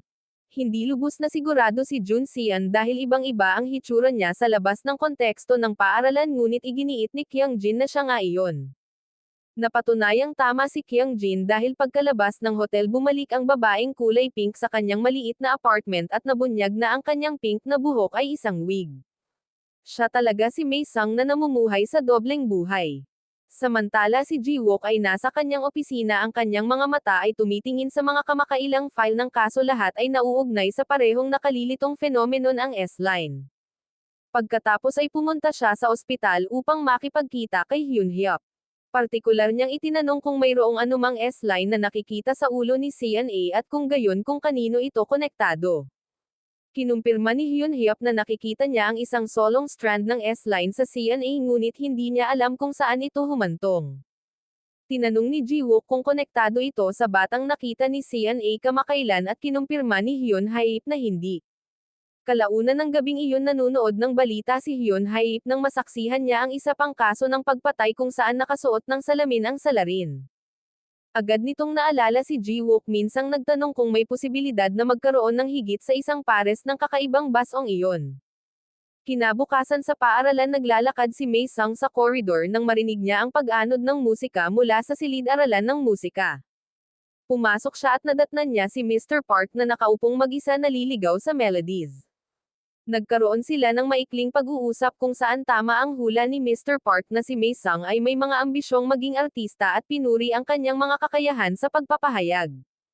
Halatang natuwa si Maesang sa papuri lalo na nanggaling sa lalaking crush niya. Ngunit pagkatapos napawi ang kanyang ngiti nang mapansin niya ang isang pulang linya sa ulo ni Mr. Park. Iniisip niya ang sarili kung ang linyang iyon ay maaaring sa halip ay isa na nag-uugnay sa kanila. Pagkatapos ng klase sa araw na iyon nilapitan ni Jun Sian si Hyun Hyuk. Ipinaliwanag niya na may ibang gagawin si Kyung Jin at maagang umalis. Pagkatapos ay sinamantala ni Jun Sian ang pagkakataon na mapalapit kay Hyun Hyuk na hiniling na sumama sa kanya. Si Hyun Hyuk bilang isang mabuting kaibigan ay sumang-ayon lamang sa kanyang imbitasyon. Napansin ni Jun Sian na mas gusto ni Hyun Hyuk ang mga tahimik na lugar kaya nagpasya siyang dalhin siya sa swimming pool ng paaralan. Pagkatapos ay tinanong niya kung marunong lumangoy si Hyun Hyuk at sumagot siya na hindi. Gayunpaman sa kanyang lubos na pagkagulat bigla siyang tumalon sa pool at nanatiling nakalubog. Sa kabila ng hindi makahinga sa ilalim ng tubig siya ay nagpakita ng kahangahangang kalmado. Isang malaking kaibahan kay Jun Sian na lubos na nataranta ay kumbinsido na siya ay nalulunod. Agad siyang tumalon at hinayla siya pabalik sa ibabaw ngunit pagkatapos basagin ang tubig tumawa ito. Pagkalabas ng pool inalok ni Jun Sian kay Hyun Hyop ang kanyang sweater, isang simpleng kilos na para kay Hyun Hyop ay hindi inaasahang nagbunga ng binhi ng pagmamahal sa kanyang puso. Nang maglaon pagkatapos matuyo ang kanilang mga sarili at magbahagi ng ilang instant noodles, ipinagtapat ni Hyun Hyop kay Jun Sian na nasiyahan siya sa ilalim ng tubig dahil ito ang nagpaginhawa sa kanya. Pagkatapos ay gumawa siya ng isang makabuluhang paghahayag. Nakikita niya ang mga pulang linya sa ulo ng mga tao. Bagamat kakaiba, kapansin-pansing pinili ni Jun Sian na paniwalaan siya. Ang maliit na oras na magkasama sila ay naging mas malapit sa isa't isa. Kababalik lang ni Ji-wook sa opisina nang may sumalubong na babae sa kanya. Si Dong-sik na alam na ang kanyang kasamahan ay isang player ng aasar na nagtanong kung mayroon siyang nakikita. Inamin ni Ji-wook na may isang taong naiisip niya. Ang mukha ni Gyujin ay bumungad sa kanyang ulo, ngunit itinago niya ang kanyang pagkakakilanlan sa kanyang sarili, hindi ito ibinunyag kay Dong-sik. Kinabukasan bumalik si Mei Sung sa hotel kung saan nagtatrabaho si Hyun Hyop at muli na parang isang routine ay humingi ng room number 206. Nang maglaon ng mag-room service si Hyun Hyop, narinig niya si Mei Sung na inuulit ang parehong monologue mula noon paulit-ulit, ngunit sa pagkakataong ito ay may iba't ibang tono at ekspresyon.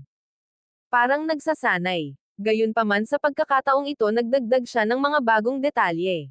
Ang kanyang ambisyon na maging isang artista ang kanyang biglaang pagkatisod sa hotel na ito, pagkatapos ay ang kanyang bagong nakuhang kapangyarihan upang makita ang S-lines pagkatapos na makahanap ng isang pares ng salamin, at ang pinaka nakakagulat, ang kanyang pagiging isang manunood sa anumang negosyo ay isinasagawa ng isang patron sa susunod na silid sa pamamagitan ng isang butas sa dingding. Maya-maya narinig ni Mei Sung ang isang kakaibang tunog ng pag-click ng isang taong nag-unlock ng kwarto sa tabi niya, at dahil sa curiosity sumilip siya sa isang butas sa dingding. Laking gulat niya nang makitang ang nasa katabing silid ay walang iba kundi si Mr. Park. Maya-maya pa ay may pumasok na naman na babae. Mula sa S-line sa kanilang mga ulo na malinaw na konektado sa isa't isa, lumabas na ang babae ay kapareha ni Mr. Park.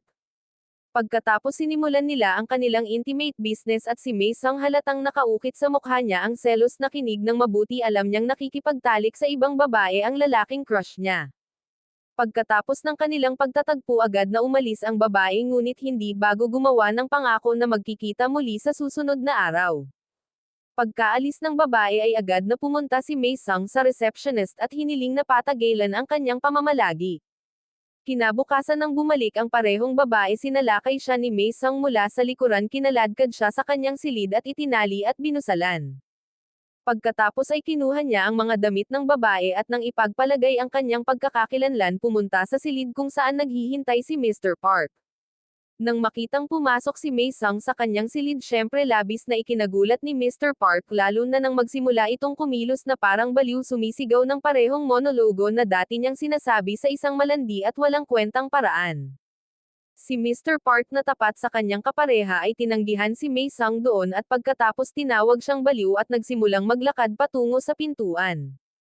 Ngunit biglang hinagis ni Mei Sung ang isang stapler na kanina pa niya hawak-hawak, tinamaan siya at napatigil siya sa kanyang pagtakbo. Pagkatapos out of the blue nakaramdam siya ng tuluyang malota at bumagsak sa sahig paralisado. Pagkatapos ay kinaladkad siya ni Mei Sung sa kama at sinimulan siyang halikan ng mapusok habang siya ay walang malay. Nakakapangilabot, nagsimulang bumulwak ang dugo mula sa ulo ng lalaki na binasa ang unan sa ilalim nito. Ang nagulat na si Mei Sung sa halip na tumulong ay nag-react ng nakakagambalang manic energy na nagsimulang hump sa kanya ng manically. Ilang saglit nagkamalay si Mr. Park, ngunit paralisado pa rin siya at hindi na makalaban. Pagkatapos biglang nawala ang liwanag sa kanyang mga mata nang mawala ang pulang linya sa kanyang ulo at umalis ang kanyang kaluluwa sa kanyang katawan. Matapos masaksihan ang pagkamatay ng lalaking mahal niya sa harap niya, lubos na nawasak si Mei Sung. Siya ay umatras sa bathtub at gamit ang mismong stapler na hawak niya laban kay Mr. Park, nagsimulang istaple ang sarili ng paulit-ulit habang paulit-ulit pa rin ang kanyang nakakagambalang monologo. Samantala ginagawa ni Hyun Hyop ang kanyang karaniwang room service nang sa kanyang pagkabigla nakita niya ang babaeng kasama ni Mr. Park na lumabas sa kwarto ni Mei Sung, nakatali ang kanyang mga kamay at paa at ang kanyang bibig ay nakabusan. Pagkatapos ay maingat na sinuri ni Hyun Hyop ang room 205 at nakita lamang ang bangkay ni Mr. Park sa kama. Hindi nagtagal ay dumating si Jiwook sa pinangyarihan ng krimen upang mag-imbestiga. Natagpuan nila ang bangkay ni Mei Sung na basang-basa sa sarili niyang dugo sa bathtub na tatakpan ng staples ang katawan nito. Pagkatapos ay tinanong niya kung may nakakita ng isang pares ng salamin at kinumpirma ni Dong-sik na wala silang mahanap. Pagkatapos ay pumunta si Jiwook kay Hyun-hap para kunin ang kanyang photo. Ipinaliwanag ni Hyun-hap na nakikita niya ang isang solong S-line sa ulo ni Mei Sung ngunit hindi ito konektado kay Mr. Park. Pagkatapos ay isiniwalat niya na ang hitsura at kilos ni Mei Sung sa paaralan at sa hotel ay ganap na naiiba. Habang si Mei Sung ay palaging nakasuot ng kanyang salamin sa paaralan, hindi niya ito isinusuot sa hotel hanggang sa siya ay natagpuang patay. Sinabi ni Hyun-hap na ang mga salamin ay mapanganib at na sila ay magpaparamdam sa taong nagsuot nito na espesyal at makapangyarihan. Nang maglaon ang mga salita ni Hyun-hip ay paulit-ulit na nagre-replay sa isip ni Jiwook na umaalingaw-ngaw sa sarili niyang lumalaking hinala. Sa wakas nagpa siya siyang suriin muli ang pinangyarihan ng krimen. Sa pagkakataong ito pinili niyang alisan ng tubig ang bathtub at doon sa gitna ng dagwang tubig nakita niya ang mga basong sinasabi ni Hyun-hap. Kinuha niya ang mga iyon at dahil sa sobrang curiosity ay isinuot niya ito. Iyon ang mahalagang sandali na ang katotohanan ay sa wakas at hindi may kakaila na nahayag sa kanya. Nakita niya ang napakapulang mga linyang iyon na inilarawan ni Hyun-hap at sa kanyang pagkamangha nakikita niya ang daan-daang mga ito na nagmumula sa kanyang sariling ulo. Noong araw na iyon si Jiwook na ngayon ay nakasuot ng kanyang bagong anyo pagkatapos na suotin ang mga kakaibang salamin na iyon na hinayaan siyang masulyapan ang S-line bumalik sa kanyang opisina. Ang lahat ng mga pulang linyang ito na umaaligid sa ulo ng lahat ay tunay na nakapukaw ng kanyang interes. Tahimik siyang nakaupo roon pinagmamasdan lang ang mga S-line ng lahat biglang nagbubunyag ng mga balita tulad ng isang kasamahan na palihim na nakikipag-date at ang nakakatakot na katotohanan. Isang bumabagsak na katotohanan na ang kanyang pinakamalapit na kaibigan si Dong-sik ay isang ganap na magkakaibang lahi na mayroon lamang 2 hibla ng S-line na umuusbong mula sa kanyang ulo hindi katulad ng kanyang hindi mabilang na isa. Si Dong-sik na nakatingin sa mga salamin at medyo kakaibang pag-uugali ni Jiwook na tapat na sumasalamin sa nakakatakot na paraan ng pag-usisa ng ilang sospek sa mga tao ay nagtanong kung ano ang nangyayari sa kanya. Ngunit bago pa man may buka ni Jiwook ang kanyang bibig para sumagot isang high school student na nakasuot ng 4 na S-line sa kanyang ulo ay biglang nagmaterial. Agad na naorasan ni Dong-sik na ang estudyante ay mula sa parehong paaralan ni CNA ang pamangkin ni Jiwook na malungkot pa ring nakomatose sa ospital matapos itong mahulog mula sa rooftop ng paaralan. Kinalaunan noong araw na iyon halos kinaladkad ni Jiwook ang isang lalaking estudyante mula sa paaralan ni CNA ang mismong isa na minsan niyang inihaw tungkol sa insidente ng kanyang pamangkin isang estudyante na nagngangalang Jiwon. Sa pagdating sa silid ng ospital ni CNA sa wakas ay napagtanto ni Jiwon na siya ay hinahakot ni Jiwook. Ang nag-iisang dahilan kung bakit siya dinala ni Jiwook roon ay upang mapunan ang kanyang kuryosidad para tiyakin na hindi si Jiwon ang may konektadong S-line kay CNA. Matapos makumpirma na hindi na link si Jiwon kay CNA idiniin siya ni Jiwook kung kilala niya ang boyfriend ni CNA. Naalala ni Jiwon pagkatapos ng ilang saglit na pagmuni-muni sa kanyang oras kasama ang babae na minsang binanggit ni CNA ang isang taong lubos niyang kinamumuhian. Ang maliit na detalyeng iyon ay nagbigay kay Jiwook ng isang mahalagang bagong clue sa palaisipang kaso ng kanyang pamangkin. Sa kabilang banda si Yoon-hoop ang aming pangunahing karakter na biniyayaan ng kakayahang makita ang mga S-line nang hindi nangangailangan ng anumang kakaibang salamin ay abala sa pakikipag-chat sa kanyang kaibigan na si Kyung-jin tungkol sa isang paparating na birthday party. Pagkatapos nakatanggap siya ng isa pang mensahe sa pagkakataong ito ay mula kay Junsian ang kanyang kinatawan ng klase na kamakailan ay naging medyo magiliw sa kanya pagkatapos ng lahat ng mga kakaibang kaganapan na na-navigate nila ng magkasama. Hinihiling niya sa kanya na makipagkita sa kanya bago ang party mag-isa. Habang nakangiti siya nang makita ang kachat nito may nag-pop up na namang mensahe ito ay mula sa hindi kilalang numero. Ang kaparehong humiling sa kanya na makipagkita noon sa kanyang paaralan na nagsasabing alam nila ang tungkol sa mundong nakita niya malamang na tumutukoy sa S-line. Ngayon ang numerong iyon ay humihiling din na magkita bago ang party. Kinabukasan sa paaralan nakadikit si Yoon-hoop sa kanyang telepono nang biglang sumulpot ang parehong babae na bumisita sa opisina ng pulisya noong isang araw ang nakita ni Ji-wook at Dong-sik. Casual na binanggit ng isa sa mga kaklase ni Yoon-hoop ang kanyang pangalan si Jin-a at nakipag-chat sa kanya na binanggit na tila medyo naliligaw si Jin-a kaysa karaniwan. Samantala nang dumating si Ji-wook sa opisina noong araw na iyon sinalubong siya ni Dong-sik na pagkatapos ay ipinaalam sa kanya na nakatanggap lang sila ng ulat ng isang kaso ng harassment mula sa high school ni CNA. Pareho silang nanood habang ang estudyante na lumabas na si Jin-a ay tinanong ng isang babaeng detective na pinindot siya para sa mga detalye tungkol sa insidente. Maluhaluhang ipinaliwanag ni Jin-a na bago ang insidente isang senior student ang nag-imbita sa kanya na sumama sa kanya sa inuman.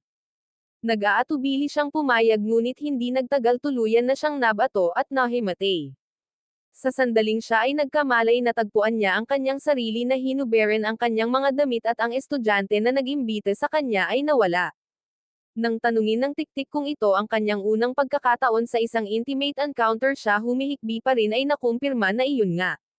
Si Ji-wook na nakasuot pa rin ng mga salamin na iyon ay agad na napagtanto na siya ay nagsisinungaling isang katotohanang kinumpirma ng 4 na S-line na nakikitang umusbong mula sa kanyang ulo. Kinabukasan nagtungo sina Ji-wook at Dong-sik sa high school para imbestigahan ang kaso at tukuyin ang estudyanteng binanggit ni Gina. Sa kanilang pagdating sinalubong sila ni Gyujin ang homeroom teacher ni CNA na agad namang nakilala si Ji-wook. Matapos siyang bigyan ng papuri tungkol sa kanyang salamin tinanong niya kung ano ang hinahanap ng dalawang detective na ito sa paaralan. Pinutol ni Ji-wook ang paghabol nagtanong tungkol sa kanyang sospek isang lalaking estudyante na nagngangalang Han Yu isang dating idol trainee. Nang makilala ang estudyante dumiretso sina Ji-wook at Dong-sik sa interogasyon. Agad namang tinanong ni Ji-wook si Han Yu tungkol sa relasyon nila ni Gina at kung nagsagawa nga ba siya ng inuman. Si Han Yu cool na parang pipino ay hindi itinanggi ang anuman dito. Inamin niyang kilala niya si Gina na itinuturing niyang junior niya at kinumpirma niyang nag-host siya ng inuman sa kanyang apartment dahil sa stress sa kanyang pag-aaral bagamat hindi siya ang nag-propose nito. Matapos marinig ang pag-amin na iyon ibinagsak ni Ji-wook ang bomba. Si Han Yu ay nasangkot sa isang kasong sexual harassment at naging pangunahing sospek. Ngunit si Han Yu nang walang kaunting gulat ay tumanggo lamang. Habang papalabas na ng paaralan sina Ji-wook at Dong-sik hindi inaasahang nakita sila ni Hyun-hyuk. Hinarap niya si Ji-wook na pagtanto na ang mismong lalaki na minsang nag-dismiss sa kanyang mga pag-aangkin ay hawak na ngayon ang mga salamin na maaaring magpakita ng mga pulang linya ng S ang mismong bagay na itinuring niyang lubhang mapanganib. Hiniling niya sa tiktik na iabot ang baso kumbinsido na magdadala lamang sila ng panganib sa nagsusuot.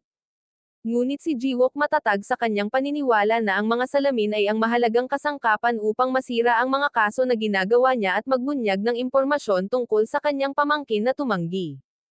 Sinadya niyang panatilihin ang mga ito.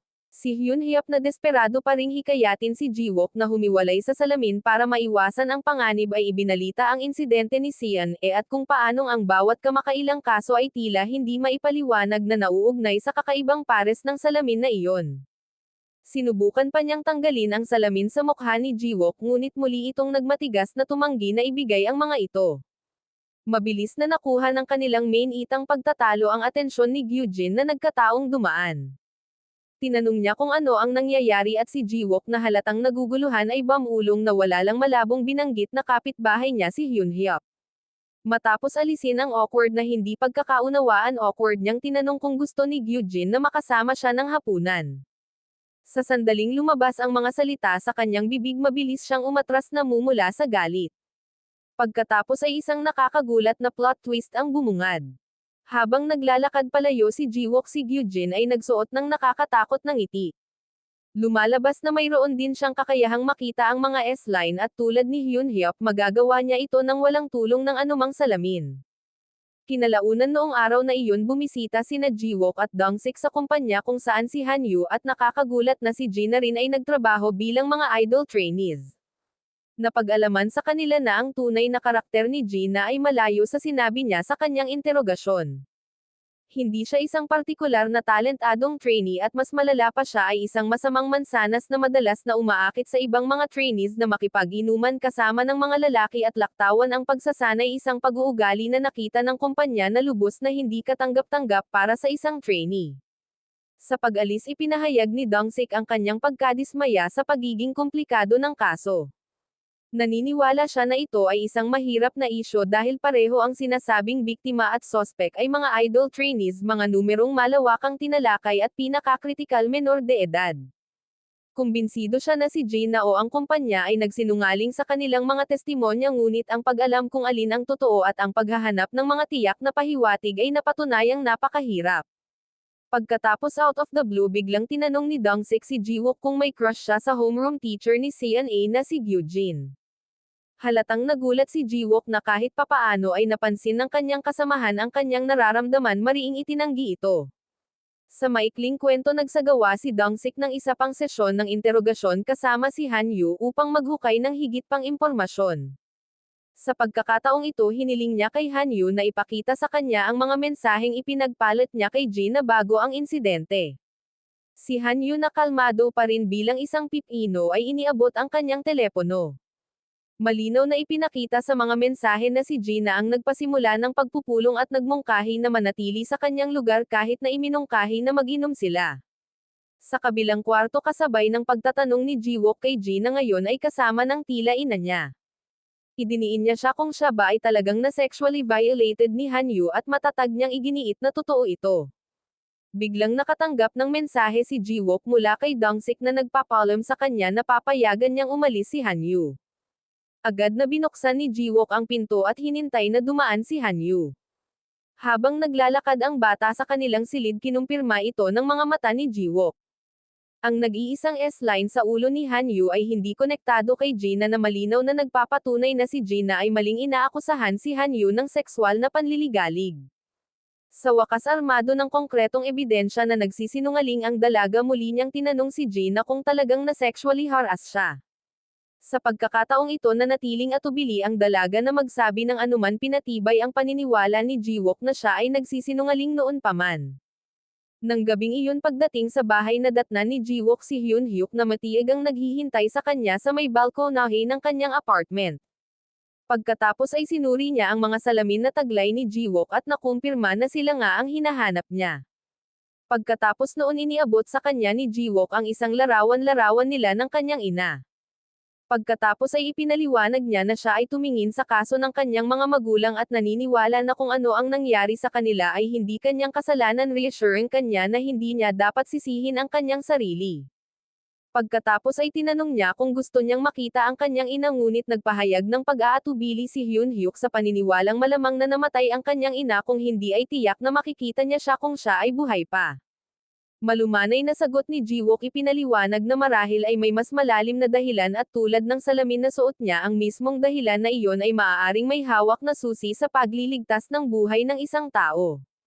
Biglang pinalaki ni Jiwook si Gina na ipinaliwanag na ang babae ay nagulat ng isang sexual na pag-atake, ngunit siya ay naghinala na siya ay talagang nagsisinungaling pagkatapos makita ang 4 na S-line sa kanyang ulo.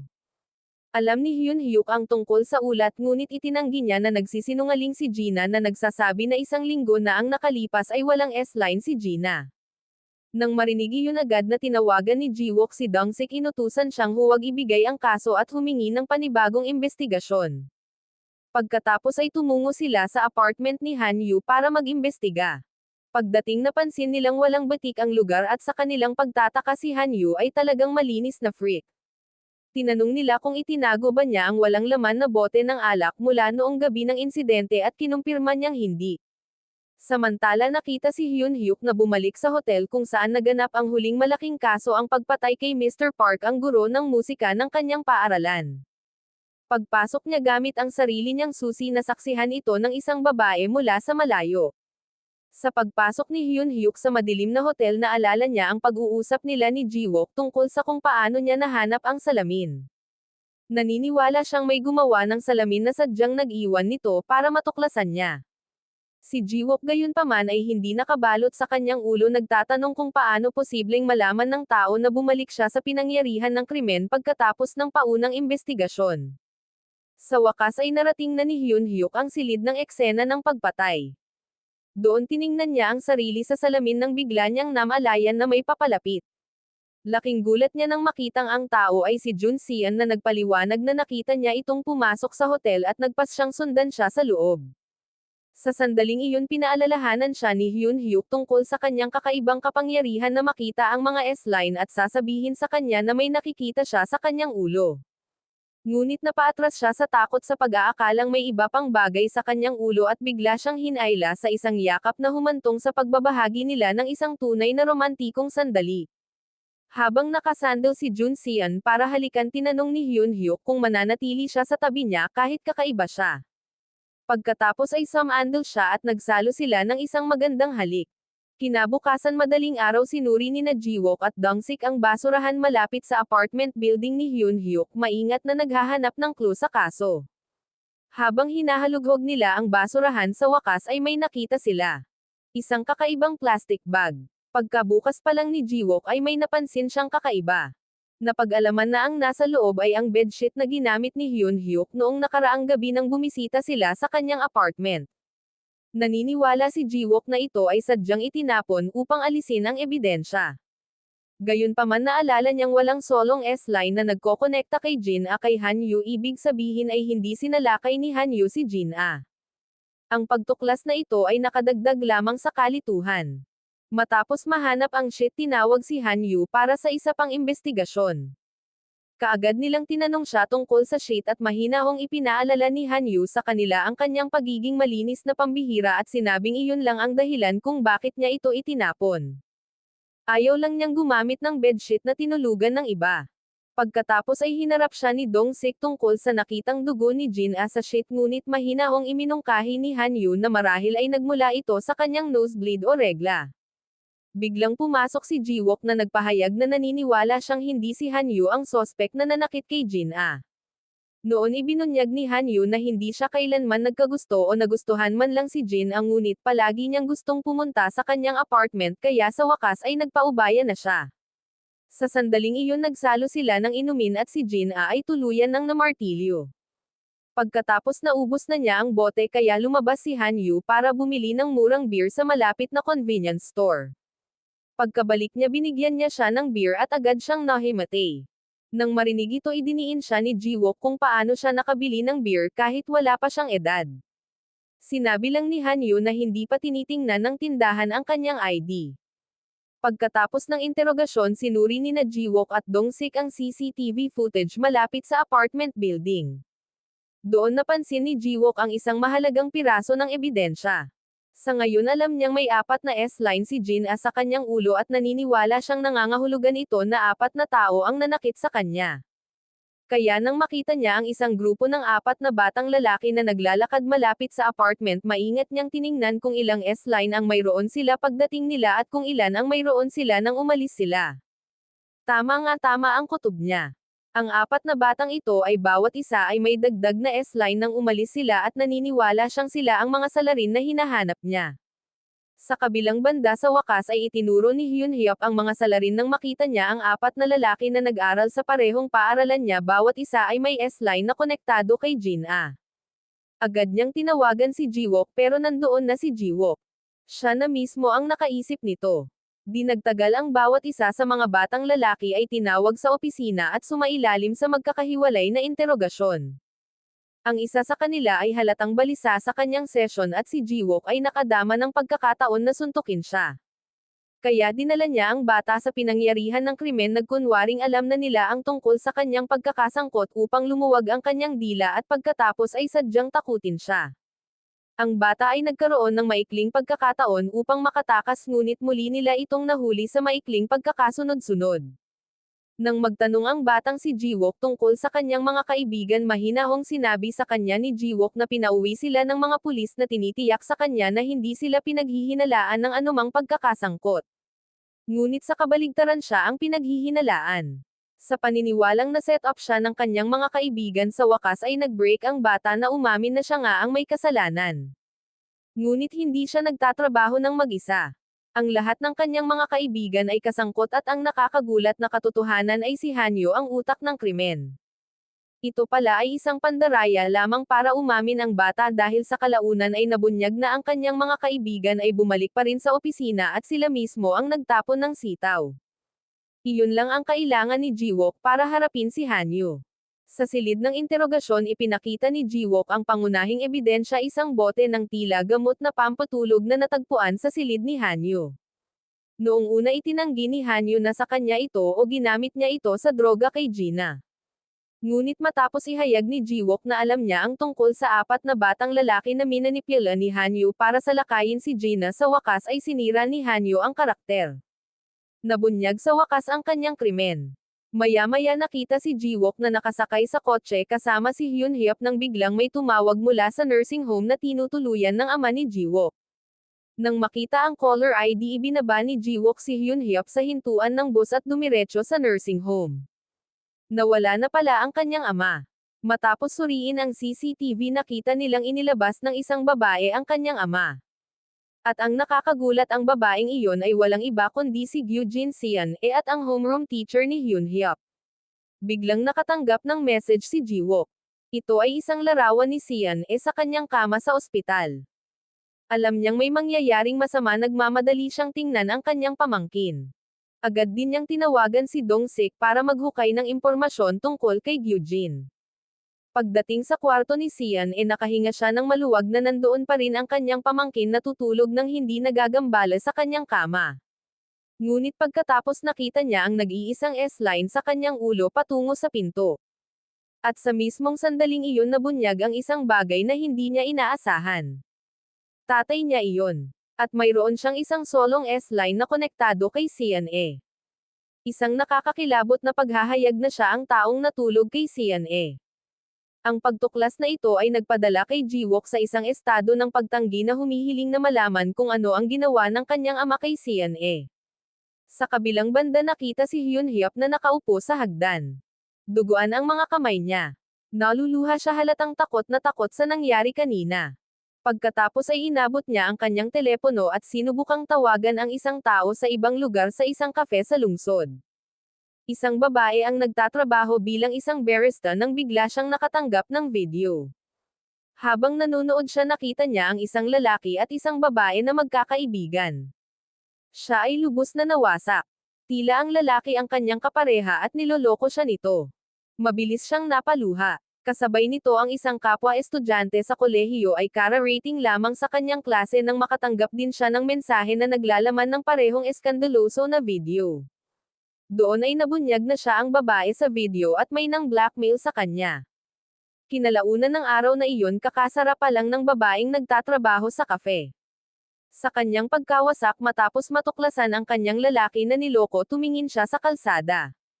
Saka siya naglakad papunta dito. At nang humarap sa kanya ang papasok na trapiko, humakbang siya sa kalsada, sinusubukang tapusin ang lahat ng ito minsan at para sa lahat. Pero sa huling segundo may humila sa kanya pabalik. Si Gyujin pala. Matapos akayin ang babae pabalik sa loob ng kafe, inabot ni Gyujin sa kanya ang isang pares ng salamin, ang parehong uri na nagpapahintulot sa mga tao na makita ang S-line. Sinabi niya na maaaring sa babae sila dahil nakita niya sila sa malapit. Pagkatapos ay ipinahayag na sa lahat ng panahon si Gyujin ang namamahagi ng mga baso sa mga taong gusto niya.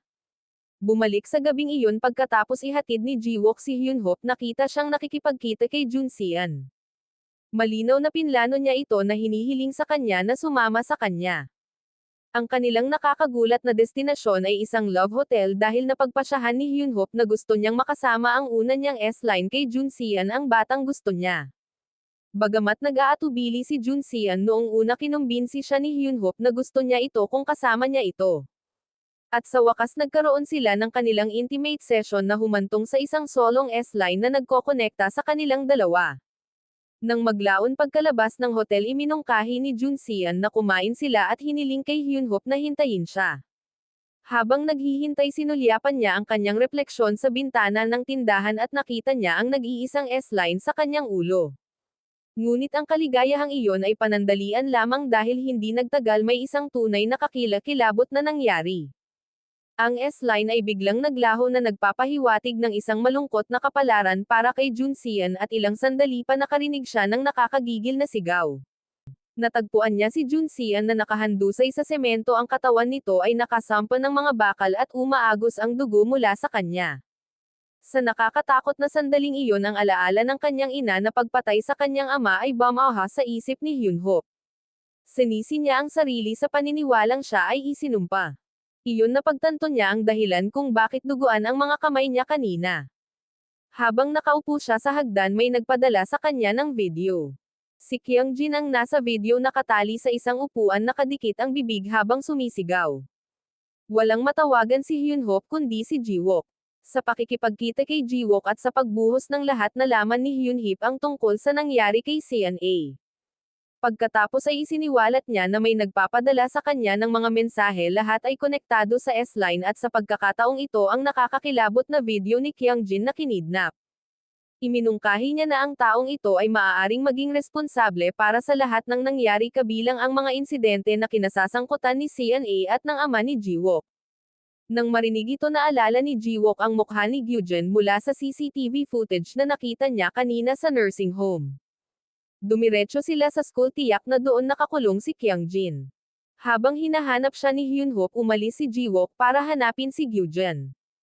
Matapos mahanap si Kyungjin, tinanong ni Hyunho kung bakit siya nasa paaralan at ipinahayag ni Kyungjin na nakatanggap siya ng mensahe di umano ay mula kay Hyunho na humihiling sa kanya na magkita doon, na malinaw na imposible dahil hindi nagpadala si Hyunho ng anumang mensahe sa kanya. Agad nilang hinanap si Jiwook para bigyan ng babala na may nakaabang na panganib.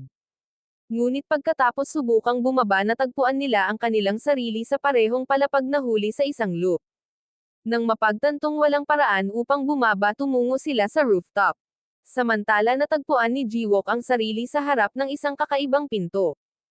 Pagpasok niya, nagulat siya sa madilim na silid na puno ng maraming babae, lahat ay nakasuot ng magkatulad na damit, at isang babae na nakatayo sa harapan nila na may hawak na kutsilyo na nakaharap sa isang lalaki sa isang mesa. Nabatid na ang babae ang nagtatrabaho sa kafe. Matapos matanggap ang mga baso mula kay Gyujin, naudyukan siyang wakasan ang buhay ng mga lalaking konektado sa kanya gamit ang S-Line, at ang lalaking nasa mesa ay walang iba kundi ang pinakahuling buhay na mayroon pa ring S-Line na nakaugnay sa kanya. Habang ang lalaki ay desperadong nagmamakaawa sa kanya na iligtas ang kanyang buhay, ang babae na malinaw na na-brainwash ni Gyujin ay hindi siya pinansin, at sa isang mabilis na pagsabog pinugutan siya ng ulo. Samantala, nasa rooftop pa rin sina Hyunho at Kyungjin nang biglang may salamin si Kyungjin sa mukha. Inihayag niya na sa wakas ay naunawaan na niya ang mundong nakita ni Hyunho sa pamamagitan ng kanyang mga mata. Pagkatapos ay tinanong niya kung totoo ba na ang isang tao ay maaaring makakita ng mga pulang linya ng walang salamin kung sila ay namatay. Ipinaliwanag niya na si Gyujin ang nagsabi sa kanya tungkol dito. Sa wakas ay ibinunyag niya kay Hyunho na ang kanyang sariling homeroom teacher ang siyang nag-o-orchestra sa buong S-Line phenomenon.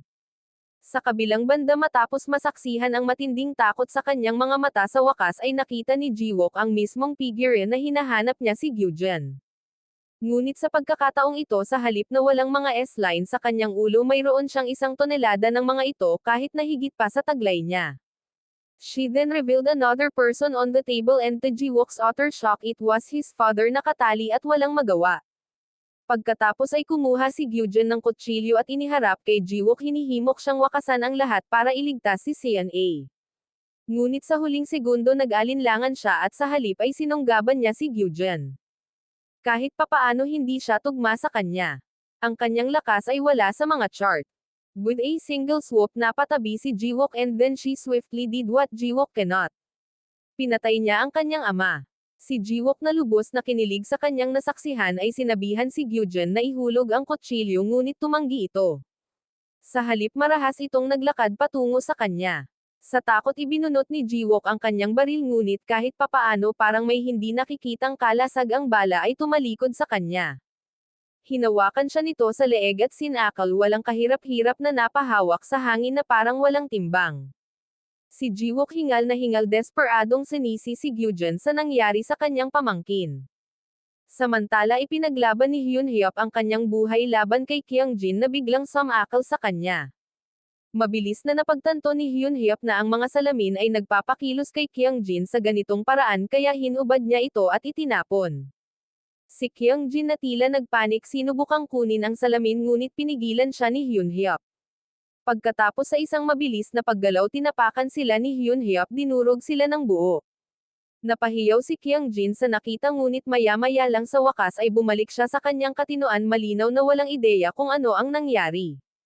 Sa sandaling iyon napansin niya ang isang sariwang gasgas sa mukha ni Hyun-hyuk at ang kakaibang paningin ng mga mata ni Hyun-hyuk na nagbago ng kulay. Ang dugo mula sa sugat na lumalaban sa grabidad ay lumutang sa himpapawid patungo sa langit. Pareho silang nagangat ng tingin at biglang natagpuan ni Hyun-hyuk ang kanyang sarili sa parehong nakakatakot na silid ni Gyujin at Jiwook. Nang makaharap si Gyujin, hinarap siya ni Hyun-hyuk para sa kaguluhang pinalabas niya sa mundo at para sa sumpa na nangyari sa kanya. Gayunpaman tinutulan ni Gyujin na hindi ito isang sumpa ngunit isang pagpapala.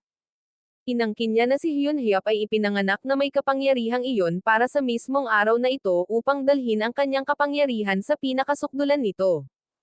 Pagkatapos ay inihayag niya ang kanyang tunay na pagkakakilanlan na nagsasabi na siya ay ipinanganak mula sa pagnanais ng isang tao na nagnanais na makita ang S-lines, na nagnanais na matuklasan ang pinakamalalim na lihim ng mga tao. Ang mga tao sa paligid nila ay nagsimulang bumuo ng isang bilog na nakulong si Hyun-hyuk kasama si Gyujin sa gitna. Nakahanda si Gyujin, may hawak na kutsilyo, nakahanda upang wakasan ang buhay ni Hyun-hyuk at gisingin ang kanyang tunay na kapangyarihan.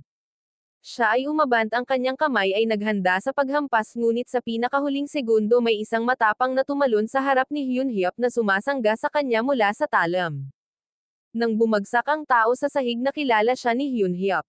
Sa kanyang takot, ang taong namamatay sa kanyang harapan ay ang kanyang ina, ang mismong babaeng nagpabiye sa kanya sa lahat ng oras na ito. Pagkatapos ay nagsalita ang kanyang ina, humihingi ng paumanhin dahil huli na siyang dumating. Ibinunyag niya na nalaman niya ang katotohanan tungkol sa pakikipagrelasyon ng kanyang asawa, salamat sa napakasumpa niyang salaming iyon na kahit papaano ay taglay niya noon. Humingi siya ng paumanhin sa ginawang miserable ng buhay ni Hyun-hyuk sa pamamagitan ng pagpayag sa kanya na sisihin ang sarili sa nangyari at tiniyak sa kanya na hindi niya ito kasalanan. Matapos bigkasan ang mga katagang iyon, sa wakas ay nalagutan na siya ng hininga. Galit na galit sa pagkamatay ng kanyang ina, binatikos ni Hyun-hyuk si Gyujin, ngunit ang kanyang pag-atake ay walang ingat. Nagawa siyang saksakin ni Gyujin na nagtamo ng matinding sugat. Umagos ang dugo ni Hyun-hyuk sa sugat at lumutang paitaas sa langit. And with that, nagising ang tunay na kapangyarihan ni Gyujin. Ang kakayahang ipagkaloob sa bawat isang tao sa lupa, ang kapangyarihang makita ang mga S-line. Nang akala ni Gyujin ay tapos na ang lahat, biglang may nabuong kalmo sa kanyang pisngi. Si Hyun-hyuk iyon buhay pa pagkatapos masaksak. Inagaw niya ang kutsilyo at itinutok sa tiyan ni Gyujin. Ngunit si Gyujin na may nakakatakot na ngiti ay nagpahayag na huli na ang lahat dahil matagumpay niyang nagising ang kanyang kapangyarihan. Habang si Gyujin ay bumagsak na patay sa sahig, ang mga tao doon ay nagtakbuhan sa takot. Biglang natagpuan ni Hyun-hyuk at Jiwook ang kanilang mga sarili sa rooftop. Lumapit si Kyung-jin at tinanong kung anong nangyari. Maliwanag na ang mundo ay nahulog sa kaguluhan dahil nakikita na ng lahat ang mga S-line. Ang langit ay naging pula at ang pinsala ay nagawa. Makalipas ang isang taon pagkatapos na huminahon ang mundo mula sa unang pagkasindek, lahat ay nabuhay sa tabi ng S-lines. Naging normal si Hyun-hyuk dahil isa na ngayong universal na karanasan ang makakita ng mga S-line. Si Seon-e ay gumaling at ang kanyang relasyon kay Jiwook ay bumuti. Noong araw na iyon, nagpunta si Hyun-hyuk sa isang pilgrimage sa libingan ni Junseon nang biglang lumitaw si Gyujin mula sa kanyang likuran.